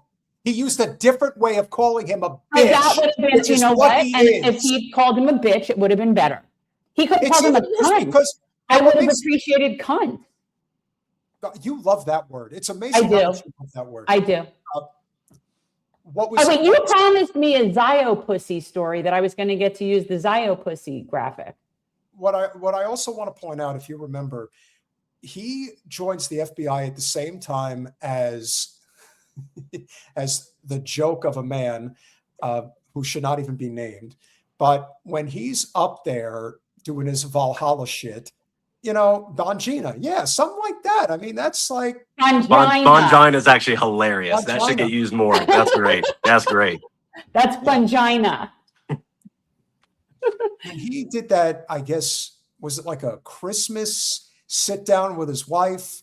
And she asked him, what's most important to you? Oh, Israel. I'm thinking, no one thinks like that. No one talks like that. The only way you do that is if you're paid or you're instructed. That's the shill. only two options. So when Bongino, who's acting Mr. Tough Guy, and how I'm going to kick some ass, and I'm going to do this, I'm going to do that. Epstein killed himself. I'm sure of it. There was no sexual trafficking. There were no minor incidents. Can I go now? That's basically it. It's hostage video. That's what happened. And now when a guy who actually has some credentials says you are a bitch and you're a pedophile protector, and he like tries to get all like tough about it, like, who are you getting tough to? You were in a position to do something. You did nothing. There are countless victims out there, many of whom are dead, either by choice or not by choice, because you chose not to do anything. And Cash is not going to do anything either, because again, this in so many respects is the true silver lining of having a Trump in the White House. There are no secrets anymore. The things that were kept in the shadows before, they're all out in the open now. And now people can see our government for what it really is, how they treat people, how they think of people. And once the populace at large, A, knows how the government feels about them, and B, can't afford to live, like you said, what is it going to take? I'm not sure if it's going to be just like one moment where everything just kind of comes together.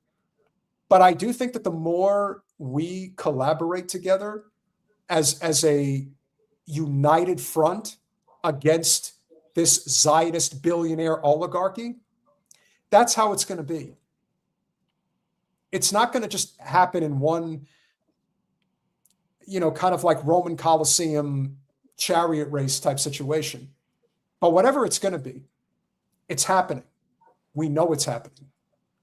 And that's why they suppress our channels, they suppress our work. And we have to continue to form these alliances, because if we do, and put differences aside, again, we were recently living in a time where to even say a word that was considered taboo or wrong, it could be talked about for weeks. Like people would get into, you know, arguments about whether you're offending somebody or doing this or that. No, now it's like, all right, I don't agree with it, but we have bigger fish to fry. We do, and we still don't have to be nasty and say things that are mean, right? Like there's no need. You know what? Who's to say that the guy that went up and confronted Bongino didn't have somebody in his family that was directly affected by this? I don't know one way or the other. I just think that was just really uncalled for, and you know, it's just rude. Okay, are you going to be hung up? And on not it? because I give a shit about Bongino. You could have called him 1,000,001 things, but when you call somebody a slur that is hurtful to other people, it doesn't hurt them. What's the point? It's I'm just saying, and I agree. Stop. Just don't say what does and does not insult other people. Here's the bottom line. It got a rise out of Bongino. It upset him. He didn't like it. He's a sensitive man if you follow him on Twitter. You know what we say about sensitive men. Hey, somebody who apparently is friends with Laura Loomer felt the need to come and try to start shit with me earlier today. Oh, Larry. Yeah, Larry Loomer. Yeah, so Colin, if you have that photograph, if you want to hold it up one more time. Yeah, this guy, I totally unprompted. Like he came to my personal Facebook page and decided to like try to get my attention. And I wasn't having any of it, but he like persisted. So you know what? I decided to look him up. It turns out that this guy is very close with Laura Loomer.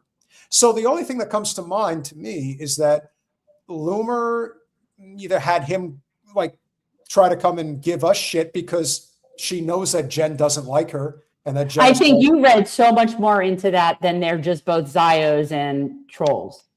That's all I think. But like you said, I think a lot of these people are very sensitive. And what's going to happen when eventually they're not getting paid a lot of money to do what they're doing? Which is why we should do the graphic. It'll be fun. Do you have not the story about that? We talked about that. Which story? About Moskowitz. Was there anything about him that I could pull up my Zio pussy graphic for? Okay. No. All right, guys, to be continued.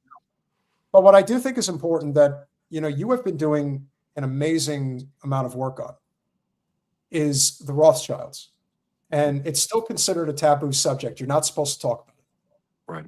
However, if there is an eye of the hurricane that is Zionist Judaism, it's them. They are the family. They are the mafia. They are the Jewish mafia family.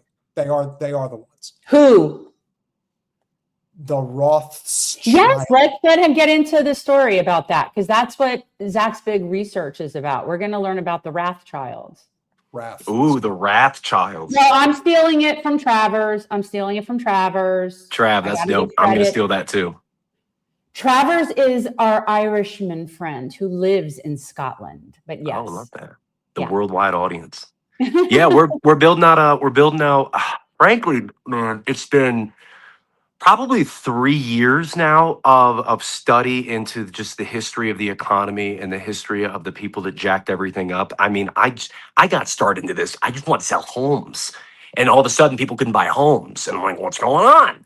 Right. And from the Vatican, the original central bank on, I'm like, oh, okay, gotcha. I'm starting to see some patterns, and it's funny because the Rothschilds, if you were to look them up on Google, for example, you're going to see every single item and article and Reddit feed that's going to say, oh, this is a conspiracy. Oh, this is just an anti-Semitic trope. And it's not. They funded both sides in the Napoleonic Wars. They funded in the War of 1812. They funded, tried to fund at the very least, a civil war. And Abe said, no, we're going to do greenbacks. And then I believe it was 1893, the Rothschilds and JP Morgan bailed out America. We ran out of gold. They said, hey, here's $65 million worth of gold. There was probably no quid pro quo there. None. Right. And then it only took about 15 years later after that to have a meeting at Jekyll Island to create our own Federal Reserve. And you look at Iran, they're one of the 9 countries that currently exist that do not have a Rothschild-backed central bank. And I don't think that's a coincidence. And what I also don't think is a coincidence is the media's silence on one of the most named people in the Epstein files. Over 12,000 mentions of the Rothschilds. Lynn Forrester Rothschild is the one who got Epstein connected with Clinton, with Bush, Prince Andrew, Ron Lauder, you name it. You're talking literal, like the literal descendants of the Rothschilds, correct? Like the current people. Correct. Right. Lynn Forrester Rothschild. Yes, she married into the family. And I think it's very strategic, by the way, that the couple people from the Edmund de Rothschild and Lynn Forrester, people that married into the bloodline, seemingly are doing the most boots on ground work. Because if we got to cut somebody out or someone has to go to jail, it's not really blood. And these people are still to this day heavily involved in this entire, it's not even pedophilia. We're talking about weapons trafficking. We're talking about actual human sacrifice. I mean, everything is on the table. And these people are right in the center of it. So how much longer can we just all agree that this is some anti-Semitic trope? I don't give a care if they're Jewish. I didn't know they were Jewish when I started researching them. I truly just want to know the facts on why is this economy jacked up, who's benefiting from it, and these gigantic incestual families that have generational wealth and bank ownership. I mean, hell, they own the Bank of England. What are we talking about here? What are we arguing about? There is an anti-Semitic to point out the oligarchic control of the worldwide economy that's happened for centuries now, and it's still the same names, and it's the same names that created the Jeffrey Epsteins. So why are they not getting any news panels? Why am I not seeing any other creators talking about it? And the thing that I think is very important to point out here, and you can see the type of, you know who the people are on social media that play into their team. It could be the blue team, it could be the red team. They all get the same memos. They put the same talking points out there. They're in WhatsApp chats or in private group chats. Here's what we're talking about. Here's what we're going to do. They mentioned the fact that Trump is in the Epstein files tens of thousands of times, and that other people have been hidden many times over. But you know who they have never mentioned as a concern? And this is people on the Republican side and on the Democratic side. There is no fucking mention of the Rothschilds. No None. one touches it. And to that last comment, around the marrying of their cousins, it wasn't even just that. So Mayor Amschel Rothschild was one of the first prominent Rothschilds in the mid 1700s. He had 5 sons, sent them to 5 different regions of Europe to start the 5 different banks. And those 5 sons all had anywhere between 2 to 5 kids. I wish I could bring up the corruption map we're building. I'll mention that here in a bit. But I'm actually building out the timeline and where and when they did certain things. Oh yeah, it's the web of corruption we're building is simply out of 3 years of research. I'm now frustrated. I'm like, I've said so much, I need it all in one place so I can just hand it to someone and say, go look, go read. It's like a little museum. Yeah. And from those 5 sons on, all of them, not some of them, all of them married a cousin. 2 of them married their own uncles, like nieces. Just to keep it in the family, and we even have the most recent, the one who talks like this, who just passed away about 2-3 years ago, live on stage saying, "Yeah, we've been known to keep love in the family." Yeah, you're talking about, is it David Rothschild? It's like old school. It's David or monarchy James. stuff.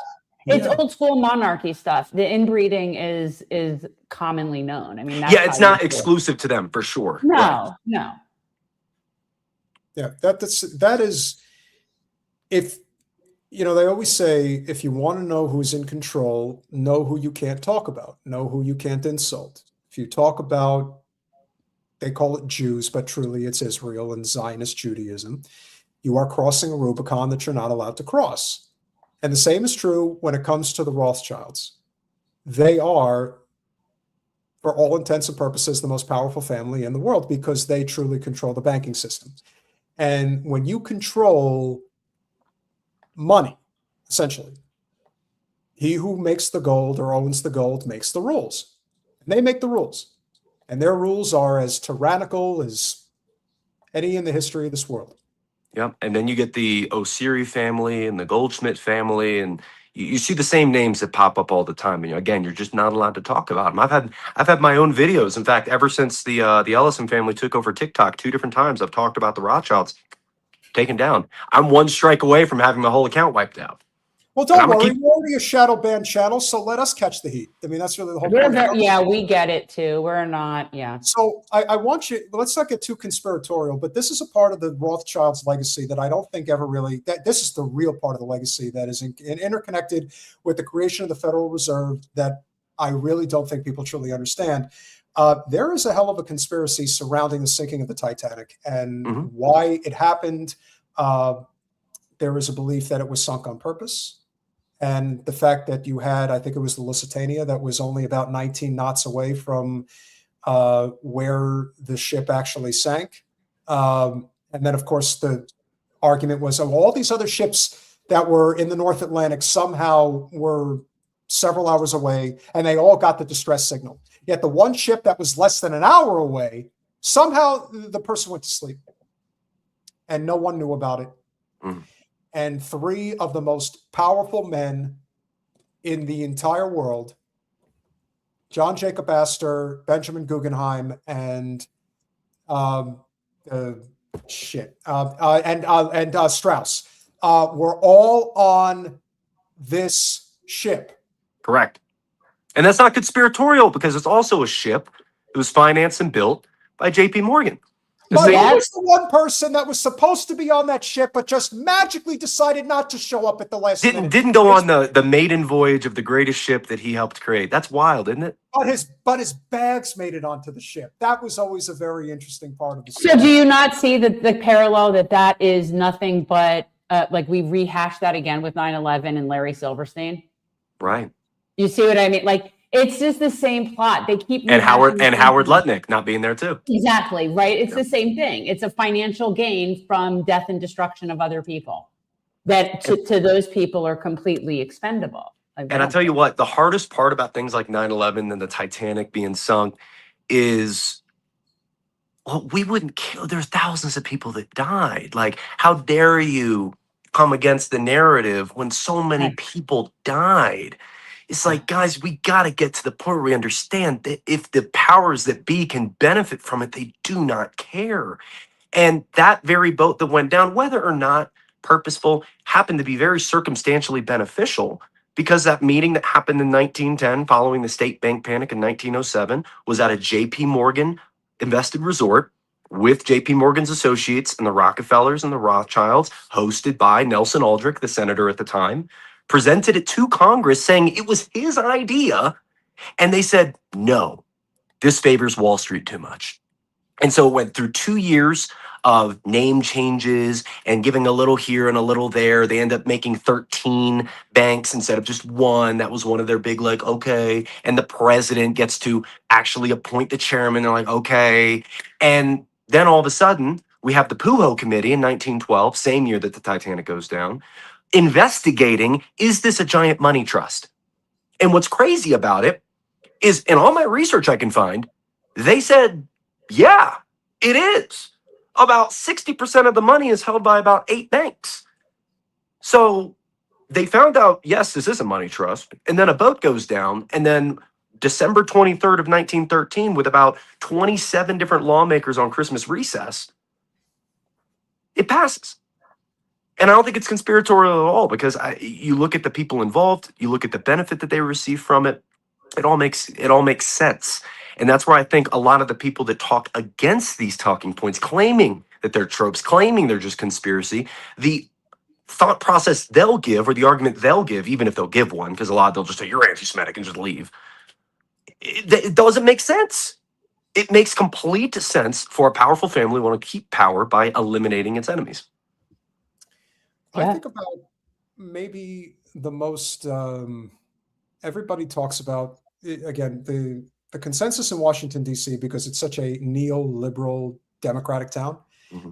You think about all of the different consultancy agencies that pop up. I always revert to SKD Knickerbocker and the Center for American Progress as the two most prominent within the Democratic establishment. Who funds these organizations? Zionist billionaires are the ones who fund them. This is not a secret. So when the talking points go out there and you see somebody like Neera Tanden, for example, say the despicable things that she would say about Bernie Sanders, for example, back in the day, it isn't because she was just thinking them up on her own. It's because Bernie Sanders, the real Bernie Sanders of 2015 and 2016, represented a movement of left populism that hadn't been seen in the United States since Eugene Debs.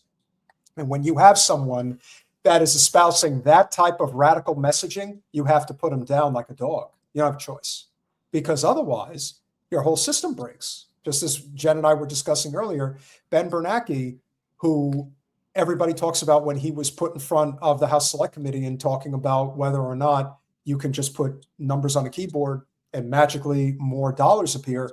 Yes. But no one talks about when Ron Paul asked him, is gold money? And he said, no, it's not.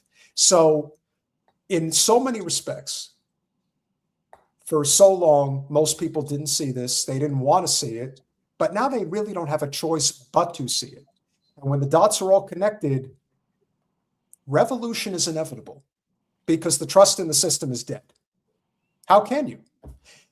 The president of the United States is asked today by a reporter. Jen, you probably didn't see this, but the reporter asked him, so it appears that your war with Iran is over. Yeah, we're totally ending the war. So then why do you need another $200 billion for Iran? Well, it'd be really nice to have that money. Well, this is the same person that said they could have just, stopped it, but it was more fun to torpedo. Right. Why are 5,000 Marines in the 82nd Airborne Division being sent out to the Strait of Uh, Hormuz? Because they have it all under control. No, they're not even going to make it to land. No, they're not. no. And that to me is the true sin of sins. And the idea that you just think that, especially people that wear the uniform, that you can just kill them off. And I can imagine for you in particular, like, it flies in the face of everything that you were taught, everything that you did to serve this country, and knowing full well that almost all of it is bullshit. Now, I do believe 1000% in providing for the common defense. I think having a strong military is absolutely essential when you consider how fertile the land is here in the United States. I think having that is essential. Do you need 800 that you know of military bases around the world? Do you need to have this unholy alliance between, as I often say, if you want to know who truly is in control, the second you fly into DCA, which is Reagan Airport in Washington, D.C., what's the first thing you see when you land? Lockheed Martin's headquarters. Oh, I didn't know that. It's right there. So they're letting you know. You see that before you see the Pentagon, but 6 of one, half a dozen of the other. But therein lies the rub, which is, if you really have to question who's in control, I remember when an FBI agent was saying at the beginning of Trump's first term, saying, presidents come and go, but us FBI will be here forever. It's like, wow, they're really just letting it out. They're not hiding how much, first of all, how much disdain they have for the average person, but also that the permanent state that was created by the likes of J. Edgar Hoover and Allen Dulles has come to fruition. It's never gone away. It's still there. J. Edgar Hoover, the same person who had sexual blackmail on him from the Roy Cohns, who was Trump's best friend. Talked to him. It was the last person he had a phone call with. And it's funny you bring up Lockheed Martin, because I got into a discussion the other day with someone claiming, oh, well, all the money that we send them, that we send to Israel, comes back into America. And I said, you're a smart person. You're a smart person, okay? So you need to extend that timeline one way each direction. Because A, the American government does not send money to Israel. Our taxpayer money goes into Israel. That is our money that is going over there. And then we need to go one further step on the other side of the timeline of when it comes back to America, because that is correct. That the money we send them, they use to spend on warfare and other things. A small amount goes toward just whatever they'd like to do, but it's small. It's like 11%. The majority of it goes toward military spend. Who is getting that money? Boeing, Lockheed Martin, and the military industrial complex. So how is that benefiting you, sir? You're a smart guy. How's that benefiting you? I'll tell you how it does. There is one way that it does. And I was seeing a girl for a brief period of time back in the day who worked for Lockheed Martin. And when I tell you that they pay these people well, they pay them very well. And that's how they keep them silent. So when you think about all the jobs that the State Department creates and all the alphabet agencies, you've seen probably from satellite imagery how big the NSA is, how big the CIA is in Langley. These people that work there, they get paid big. They're paid big. Oh, dude, when I was deployed in 2000, it was 2014. I was signal tech, right? And we worked in an office for 2 months at a Polish fob. There's only about 20 Americans there. And we had one civilian contractor who worked for Boeing. And I made, I think, like $48,000 a year, maybe $52,000, because they give us a little bit of a tax benefit. He, at one point, in just a joking manner, said, I make, oh no. He said, I make what you make a year in a paycheck. And I was like, BS. And then he showed it to me. $36,300 in one paycheck. So throughout the month, he's making, and he didn't do anything. He didn't do anything. We did the work. The E4s did the work. You're absolutely right. They get paid enough to not care, which is one of the biggest reasons we're seeing this happening right now, in my opinion, because when I look at the economic effects throughout the decades, I can see clearly why in the 70s no one gave a shit. Because they could buy a house on one job. They could support their family and fill a grocery cart without having to worry about the government. They're like, you know, you do what you do, at least I can survive. American dream, baby. Like I just did a video today. It was a skit I reposted on like the timeline from Reagan on of like the guy supporting America, be like, okay, big government, you go do it. And it's slowly become like, yo, what are you doing? Because we can't survive normally anymore on one job. We need two just to be able to afford a basic townhome in our neighborhood. And crossing back into the Epstein side of things, and the reason I still don't think people care about it enough, and why we don't talk about the Rothschilds, I'm stealing that enough. Maybe they'll protect me from the algorithms. Is who sent Robert Maxwell to America? Exactly. Who brought that gentleman to America? Who sent him to New York City for their merger and acquisition of the textbook company McGraw-Hill? Macmillan Inc. was what it was named at that time. Correct. It was the Rothschilds who ended up getting sent to New York within 6 months of Robert's death. Ghislaine Maxwell. Oh, okay. Got it. So you could see the orchestration, and then, he meets Epstein, and then they're moving in this home, and then they move next door, and then he gets to pick his neighbor, who happens to be the guy who survives 9/11, profits off 9/11, and now is a Secretary of Commerce that is getting no flack from all the clear and obvious corruption he's been involved in. I don't get why more people aren't making noise about that. Well, and I said it, I was talking about it today with someone. We're living in a country where we're all walking around knowing that our president assaulted little girls in order to measure them and sell them. And there's nobody being prosecuted. And we're all just going about like our lives like that's normal. I'm sure you guys have brought up the FBI whistleblower report that came about the Jane Doe who claimed that Epstein and Trump had both assaulted her when she was 13 and 15. That's been known for a while. But now recently, we've seen 3 other people who were mentioned in that whistleblower report, because I get it. It's a whistleblower report. We don't know if it's legit. We don't need to believe the women, right? And then all of a sudden, we get 3 of the people, these real estate guys, 2 of the brothers are arrested 2 weeks ago for child trafficking. That should give a little bit more legitimacy to that whistleblower report, but yet no headlines, nobody's talking about it. Yeah, Irene, what happened was, if you didn't catch that story, was apparently in the Epstein files, it was revealed that Trump actually inserted his finger into little girls to determine how loose they were and get, how much they'd be worth in their little trade market. Yeah, our president did that. So, yeah, and we're all just going about life like... Eyes Wide Shut was a documentary. No, man, it was a fictional tale meant for entertainment. It's not a documentary. What are you talking about? But of course, Kubrick just magically passed away right as it was finished being filmed. So yeah, but nothing to see there either. The more we talk about the Great Noticing, the better off everyone's going to be.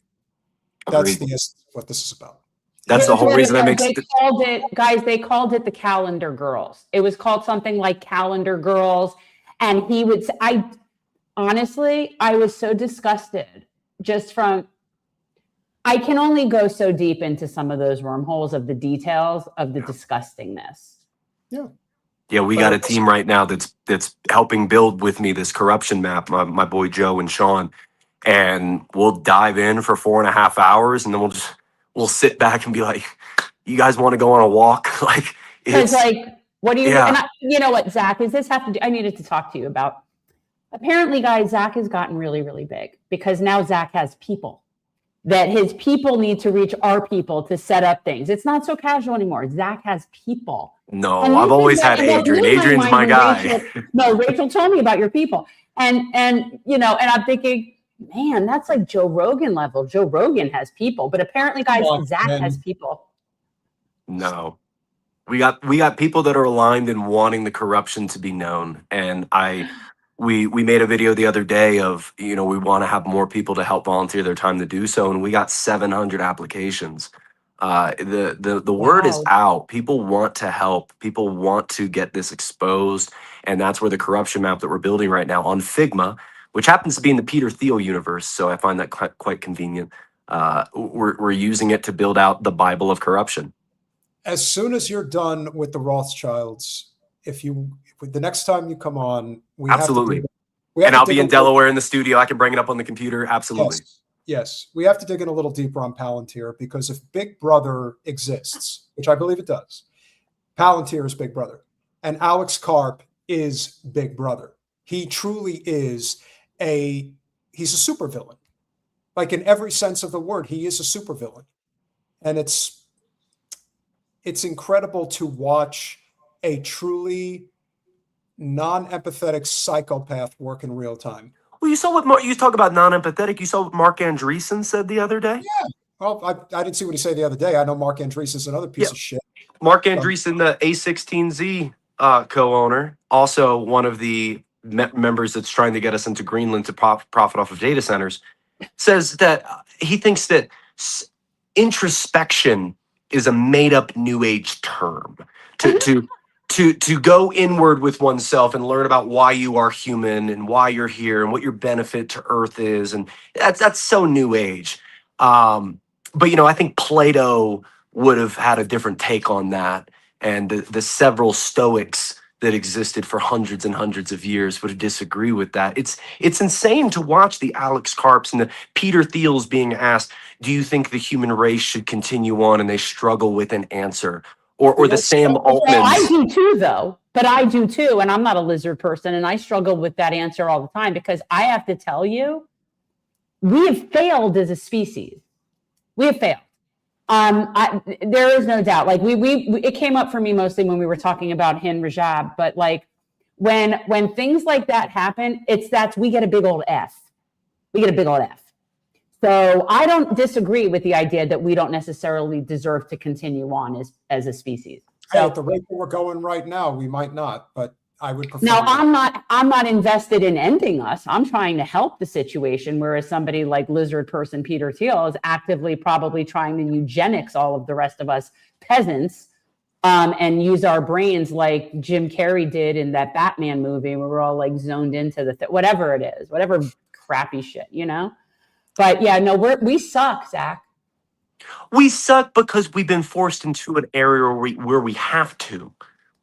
I don't necessarily think that we get an F. I think that the people that are in charge have forced us into a place where we can't get an A. I don't know. I don't know. I can't. I just keep thinking, they shot a 6-year-old child in a car 355 times after knowing she was in there with dead family. Hold on. That's an F.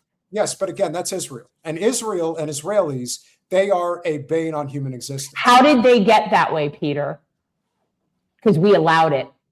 Maybe. We allowed it. Empire allowed it. Empire fostered it. Empire wanted it. And we sat back and watched it.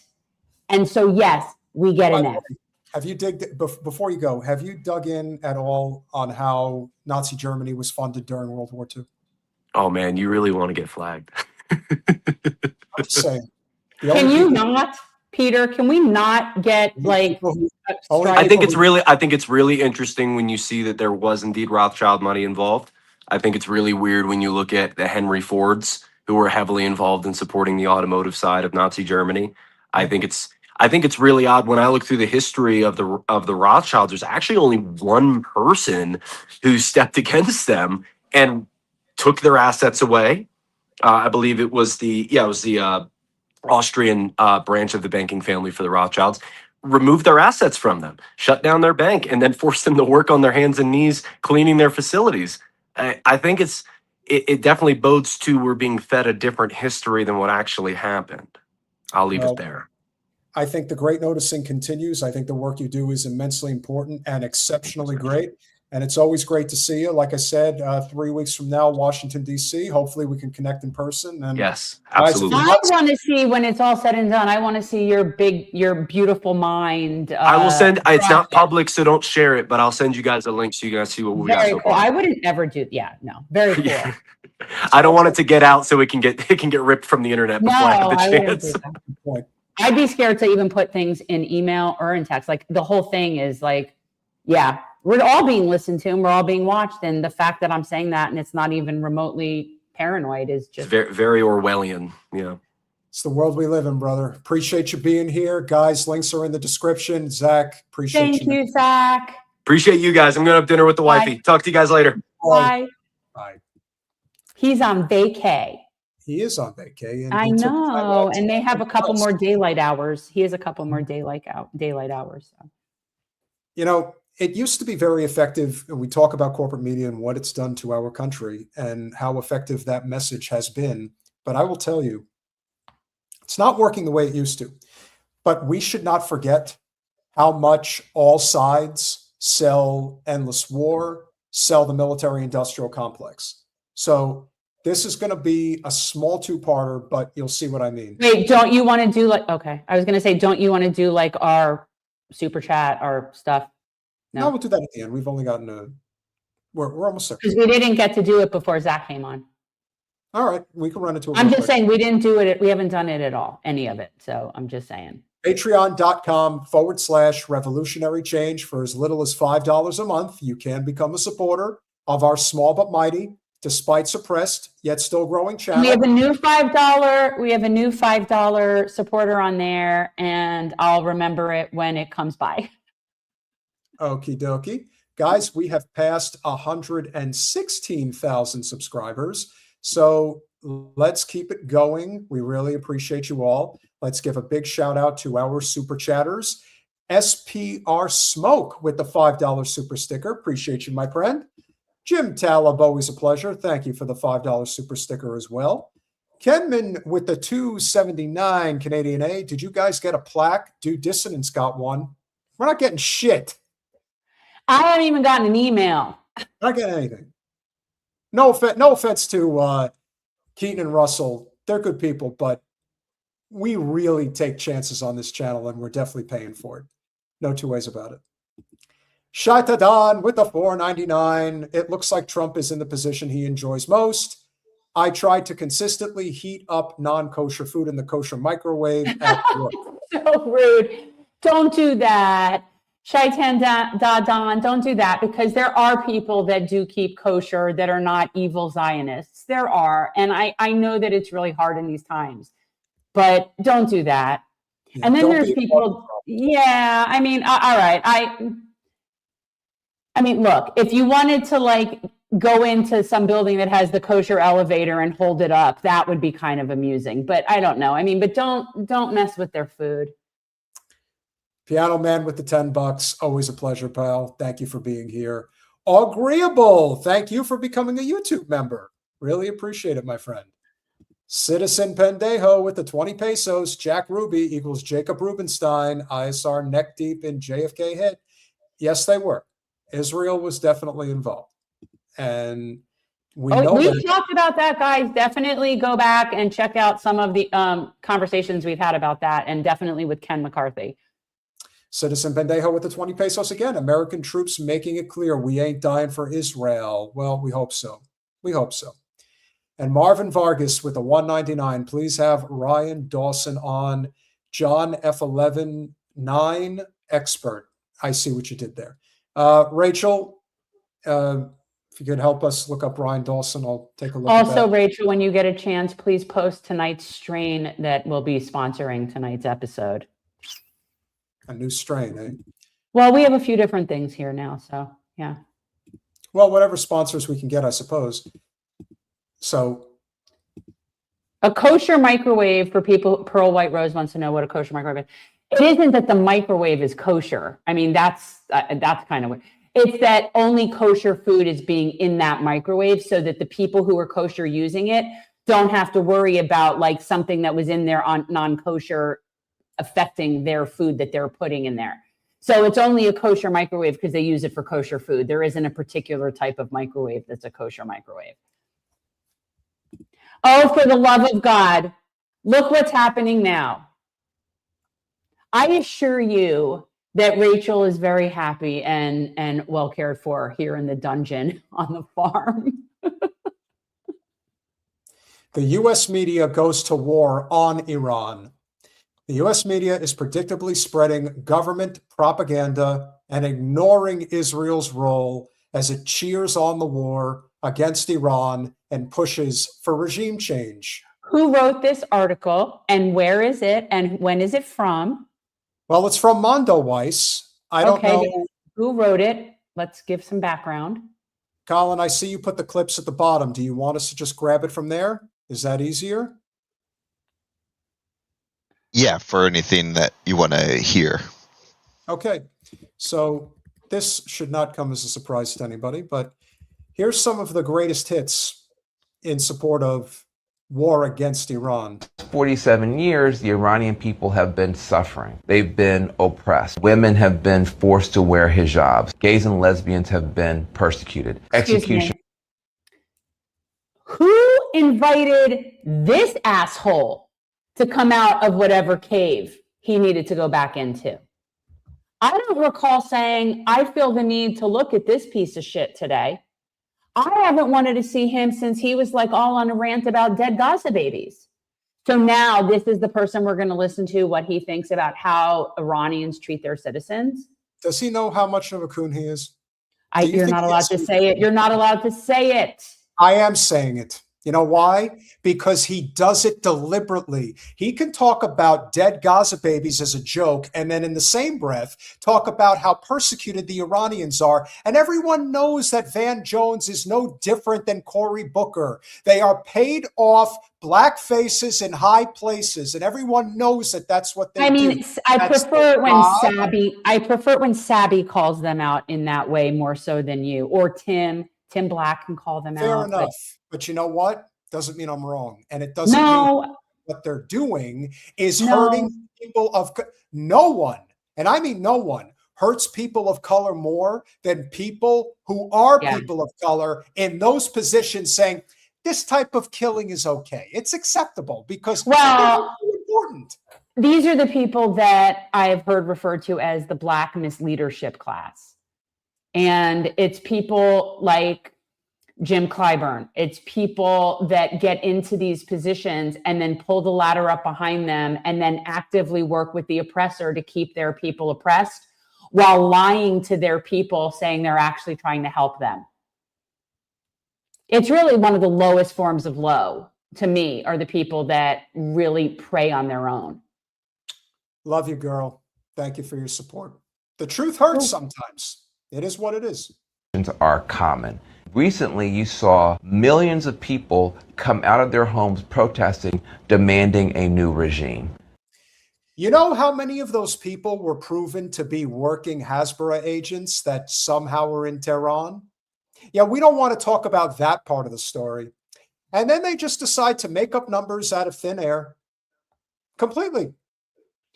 It was how many, Jen? What was it? 7,000. Then it became 12,000. Then it became 25, 40. You're talking about the people killed by the Iranian regime.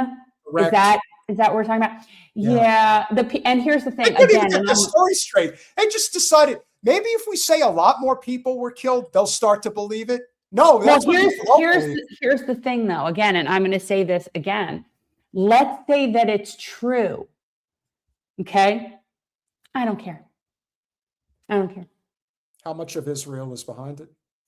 How much of it is a lot? Again, almost all of the problems in the Middle East can be traced back to the creation of the Zionist state.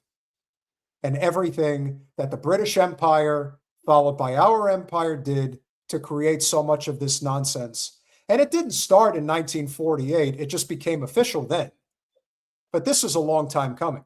Yeah, but make no mistake, and I see somebody in the chat telling us to watch Dimitri. Yeah, we've had Dimitri on the show not that long ago, and for people who don't know, Dimitri Lascaris is actually in Iran right now and covering stuff that's going on there, which is amazing. But the people in Iran are universally supportive of their government right now. Even the people that didn't like the supreme leader, even the people that don't like this president, they are rallying in a way that that country has not seen since the 70s. So, you know, whatever it is they're selling about who they're killing and what they're doing, their people seem good with it right now. So, you know. They were chanting the name of Reza Pahlavi. Who is Reza Pahlavi? He is actually the son of someone who's known as the Shah of Iran. He doesn't want to come home as a ruler like his father. He wants to come home as a healer. Oh my God, Van Jones, you are such a piece of shit. It's like every time he comes out now, it's getting worse and worse. You mean to tell me that when this douche canoe sat down for an interview with Patrick Betts, star of David, that it was totally not Hasbara, that it totally was not on behalf of the State Department, that he truly wants to bring peace and prosperity. Healer, if you will. Yeah, he's a real healer. He's a healer. Faith healer. He wants to come home as what's called a transitional figure to give the people of Iran a fair chance to come up with a new government for themselves that is based not on theocracy like they have right now or a monarchy like they had under his father, but a true democracy. But why should you care about Reza Pahlavi? If Iran were suddenly to be ruled. Okay, you know, Van Jones. He's bad. Like he's particularly bad. It's. Especially I'm embarrassed for your family. I'm embarrassed for I don't even know. Like shame on that man. He is disgusting. Oh, another one. Here's another piece of shit. Even the liberal opposition promotes war. Just Rachel Maddow. There is no liberal opposition. No, it's not. And again, gay faces in high places. Also a problem. Also a problem. This is why liberals are worse than conservatives. Conservatives don't hide it. They just don't. They don't care. If you like it, you like it. If you don't, tough shit. Whereas with liberals, they like to soften the blow because it's all the colors of the rainbow. You know, one of the best memes that was ever created was Republicans drop bombs and then Democrats drop bombs, but they do it with a rainbow flag attached to it. So that makes it okay. Break down the U.S.-Israeli strike on Iran. Who benefits, she asks, given Israel's decades-long proxy war against Iran, sabotaging nuclear facilities, cyber attacks, assassinating scientists, you'd expect Israel to feature prominently in her answer. Israel hardly got a mention. No, she didn't mention Israel once. According to Maddow, the real force dragging the U.S. to war in the Gulf, Arab states. Right, the Arab states. Arab states. The fact you're showing your whole ass, Rachel, because the fact that you're calling them Arab states just shows what a bigot you are. Here's more. The Berlin Wall moment. Let's tear this wall down. Then America will be safe without the Islamic Republic. I love America. I love Iran. I don't know what that is. You have no context for this? What is this? No, apparently a couple of, no context, Colin. Need more context, but evidently. Yeah, you sent him things maybe without telling him what they are. No, this is part of this is a clip directly from this. So here's the context. Since the Israeli-U.S. strikes on Iran began, the mainstream media has featured a barrage of voices openly cheering on the war. Chief among them is Masia Alinejad, an Iranian-American pundit who has spent... I would say Masi Alinejad. Alinejad, okay. She spent years calling for the Iranian government to be toppled. She's been all over cable news, celebrating the attacks. This is a Berlin Wall moment. Let's tear this wall down. Oh my God. But it's not about you expect anything worse. So for people who don't know this, and it's pretty much across the board true for all of these countries that our country has called out as problematic or terror regimes or adversaries. Generally speaking, when the people of those nations leave those nations when there is a socialist revolution, it means that those are the wealthy people that are leaving because they're no longer able to keep their boots on the necks of everyone else. So those people in the diaspora, whether they're Venezuelan or Iranian, whatever it is, they do cheer on empire because they want their boot back on the necks of their fellow countrymen, and they don't like that the playing field was leveled. Same thing with the white South Africans that were suffering from a genocide, who, by the way, have since decided to go back because apparently suffering a genocide in South Africa is still preferable than being in this country. But every time it's a country where the people from that country are cheering on empire interfering in their home country, rest assured, those are the elites of that country that do not like that the oppressed people revolted and have some type of socialist system in place. So every single time, without fail, that's who cheers on empire, are the wealthy in the diaspora that are willing to sell out their own countrymen. Despite all this, there's a major difference between the lead up to the Iraq War and the current attacks. Polling shows that a majority of the U.S. population opposes Trump's actions in the region. A recent survey has opposition to the war at 59%, while just 12% would support sending in U.S. ground troops. Well, you don't really get to make those decisions anymore now, do you? Those ground troops get sent in. But as I've said, the reason the liberals are worse is because they're much better at protecting empire than conservatives are. And a prime example of that is how we bring the conversation for the evening full circle. Our friend Do I Blake. get to at least use one fun graphic? Yeah, what do you want to use? Well, no, it depends on what the story, it depends on what's called for. So let's see what you're pulling up. Oh, I don't have one in particular for her, but the snake lady. So for those of you former Bernie progressives out there, we're talking about the snake lady. Talking about the Benedicti. What's a feminine way of saying Benedict? I don't know. Maybe something good. Well, she's the female Benedict Arnold. Elizabeth Warren. You make her sound like Mr. Bill. Also, Rachel, do we have a strain for tonight? Because I want to smoke this bowl and I want to give it due credit. So go ahead. Let's give a big shout out to Blakeley, who did a great job here. But it should not come as any surprise because, as we've said, liberals protect empire much better than conservatives do. And considering how big of a race this is for the U.S. Senate in Michigan, and not that we're caught up in federal politics, but let's be honest, the U.S. Senate race in one of the most consequential swing states, yes, no questions asked. This is a big deal.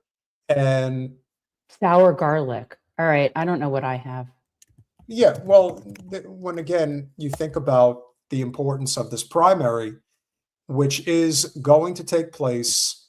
Let me see. The date is we're on a farm with a weed with no name. Been on a farm with a weed with no name. Okay. Apparently we have a nameless weed tonight. So Abdul El Sayed is definitely in a position to win this primary, which is not until August. So there's a lot of time. But the snake lady herself decided to come out and endorse the fake Irish woman, Mallory McMorrow, who is a closet, if not anything other than an outright Zionist tool for empire. I think it's something else. I am so over Elizabeth Warren. Okay. I was over this snake back when she fucked over Bernie in the 2020 election. What? But I didn't come for her as often as I come for other senators in the Democratic Party. And that's not because I like her or because I think that she's not a snake, but because when you look at her voting record, there are much worse people with much worse records in Congress. So again, doesn't mean I like her. I already thought she was a snake. I just feel like that there were better people to focus on considering that they had way worse voting records. But this is now the second time that she has endorsed a corporatist AIPAC-funded liberal Zionist. That, as she gave a standing ovation to Trump right before he started a war with Iran. I'm done with this clown. As in, I'm done not focusing on her. Fuck you, Elizabeth Warren. You're a snake. You were always a snake. She endorsed the liberal Zionist Daniel Biss in that fucking election yesterday in Illinois 9, and now she's endorsing Mallory McMorrow for the Michigan Senate over Abdul El Sayed. So two things to keep in mind here. Number one, Abacadabra, who lost that close congressional race to Daniel Biss in Illinois' 9th district or 8th district. Oh, well. She was no prize, despite what people wanted to believe. No, not when she opened her mouth about Ukraine. And China. And China. And Taiwan. Right. Didn't you? She was actually going to put out there that Taiwan is our ally in some, like, what was I also have to say, it was so amazing, not only that Warren decided to get a DNA test, but that they discovered that she was like 0.001% Native American, and she pretended like that. Oh, so that means I'm Native American. First of all, we're probably all some percent. Look, we all come from the same Black woman in Ethiopia. So to some extent, Liz, all of our genetics go back to indigeneity, because we are all from here. God, this bitch. Daniel Biss openly celebrated his victory with liberal Zionist J Street. Now, they may not be as bad as AIPAC, but they're all part of the same. No, in a way, they're worse. In a way, liberal Zios are worse in the same way that Democrats are often, we feel liberals worse than the conservatives, because it's that same bullshit. Liberal Zios put out this appearance like that they have empathy and they give a shit. But at the end of the day, their argument holds no water. Just like it's the same as I say, like Jews for Jesus. It's contradictory. Yeah. So you don't get to be both. You don't get to be a Zionist and then claim to be a liberal person when you support an ethno-supremacist state. No. Who is the anti-genocide, pro-Palestine, pro-Medicare for all, anti-war candidate in this election? What are you doing? Mallory McMorrow may not be as awful as Haley Stevens, but she is in fact a standard corporate Zionist fucking Democrat, taking money from all kind of shady fucking PACs and shit. She's in favor of all those insane internet censorship bills that we've talked about ad nauseum at internetbills.com if you're curious about what we're talking about with that. Elizabeth Warren came into the Senate as a progressive firebrand and one of the people that Barack Obama had brought in to create the Consumer Financial Protection Bureau, which was a net positive for the country, okay? Yeah. So she had a lot of goodwill with the left because of the CFPB. Goodwill gone, okay? I'm done with your ass. There are tens of millions of dollars that are being poured by AIPAC specifically into this Senate race in order to elect Haley Stevens, their preferred candidate. So for Elizabeth Warren to fix her fucking face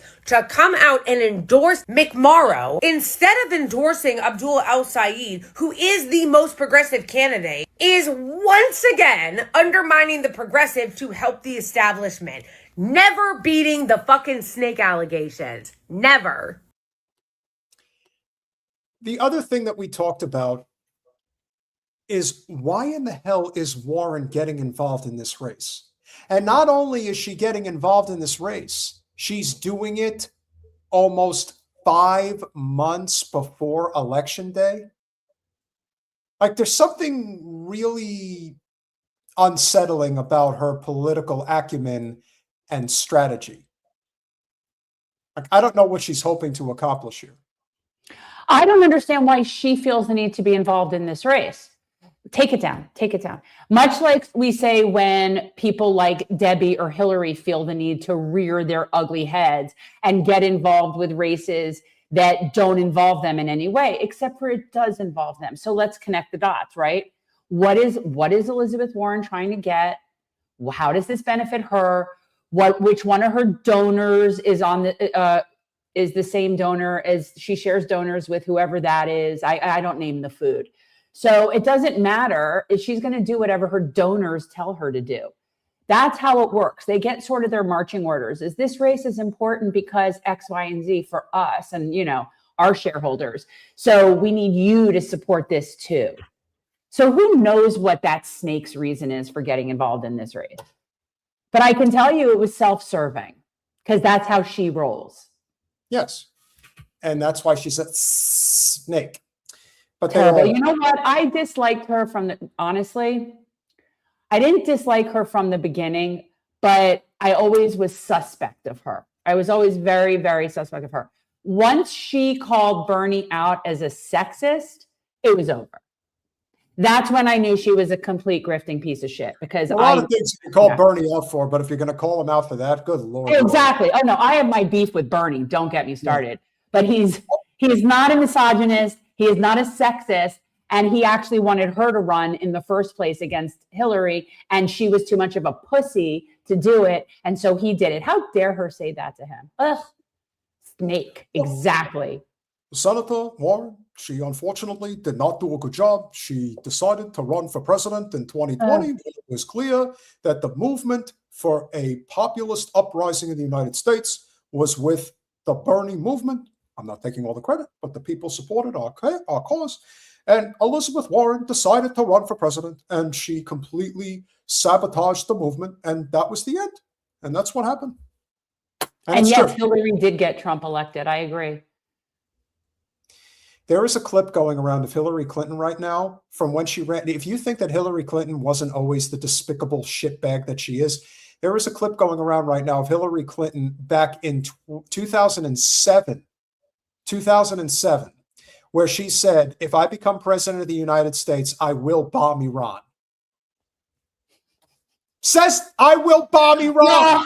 And which is why when people somehow think that Kamala would be doing something differently, no, they'd be doing the same thing. It would just be infinitely more deceitful. You know, that it's just, that's the difference. They'd be doing the same thing. These people have wanted to go after Iran since Reagan was in office. Yeah, everybody goes after, yes, and that's true, Angela. And Angela's correct. Bernie endorsed Abdul. Again, also a disappointment. Bernie has been look. And but the thing that I will say about Bernie is that he is not without his redeeming qualities. It's unfortunate that he is just so blind on a number of issues, including Israel, in terms of his lack of acceptance that the state of Israel is going to fall. No, his general acceptance that the state of Israel shouldn't exist, his lack of acceptance that they're committing a Holocaust. He is so far off on that. Whatever. Disappointment. Aren't they all? For the last time this evening, let's give a big shout out to our remaining super chatters. Splashkenberger with the $10. They Live is a documentary too, Peter. I agree. And I have come here to kick ass and chew bubblegum, and I am all out of bubblegum. If you haven't seen that movie, John Carpenter is one of the great directors of our respective generations, Gen X and Millennial. So highly recommend.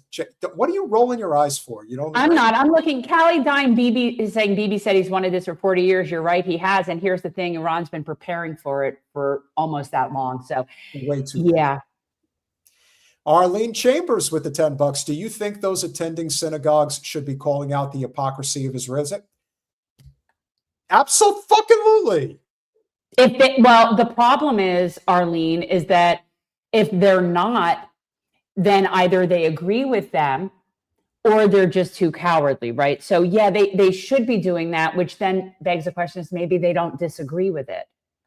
And I think everybody should be calling out the hypocrisy of the Israelis.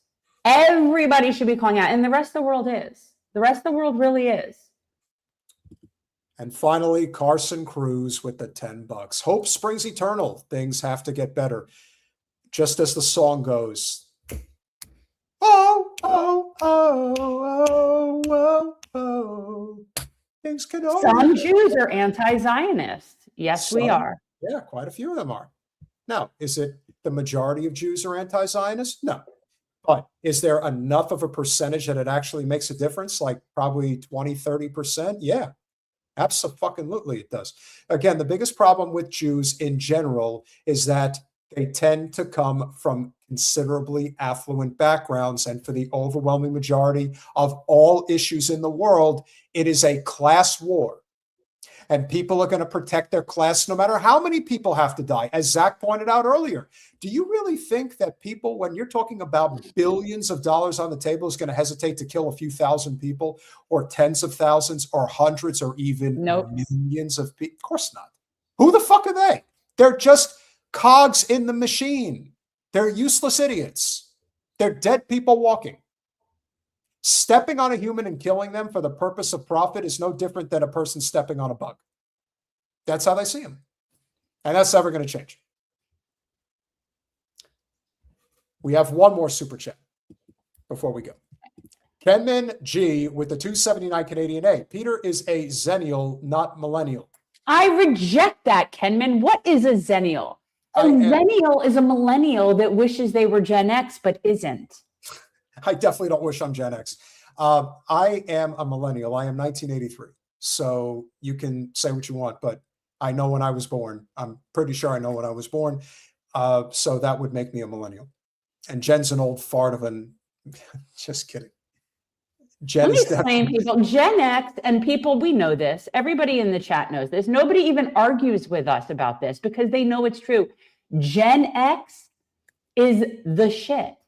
We had the best of it all. We learned without the internet. We were able to navigate ourselves out of trouble. We are the shit. We also had the convergence of the best music. Yeah. Part of me, I thought about him. I thought about Carlin not that long ago, and I was thinking, like, what would he even say now? I think about, yeah. He would say exactly what he said for many years, and especially at the end. The earth is going to shake us off like a bad cold. That's what's going to happen. The earth will shake us off like a bad cold, and they're already in the process of doing it. Now, is it all by choice? No, but it is what it is. So that's where we're headed. Who was our guest on Thursday? This is so cute. I'm a Jen? Georgia Gew. I'm a Georgia Gew. Who do we have on Thursday? Are you asking me? Yes. I'm not entirely sure. I have to look. Who do we have? It's not I don't Hunter see S. him. Thompson, I can tell you that much. I don't see anything on the calendar, so that means that we don't necessarily have anything on Thursday. So Yes, we do. So I will look it up now.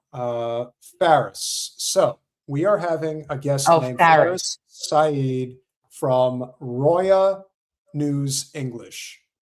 This guy's pretty good. It's going to be a good conversation. Okay. So smash that like button, share, subscribe, do all those things that we ask you to do. We love you all. We appreciate you all. We'll see you Thursday. Free Palestine.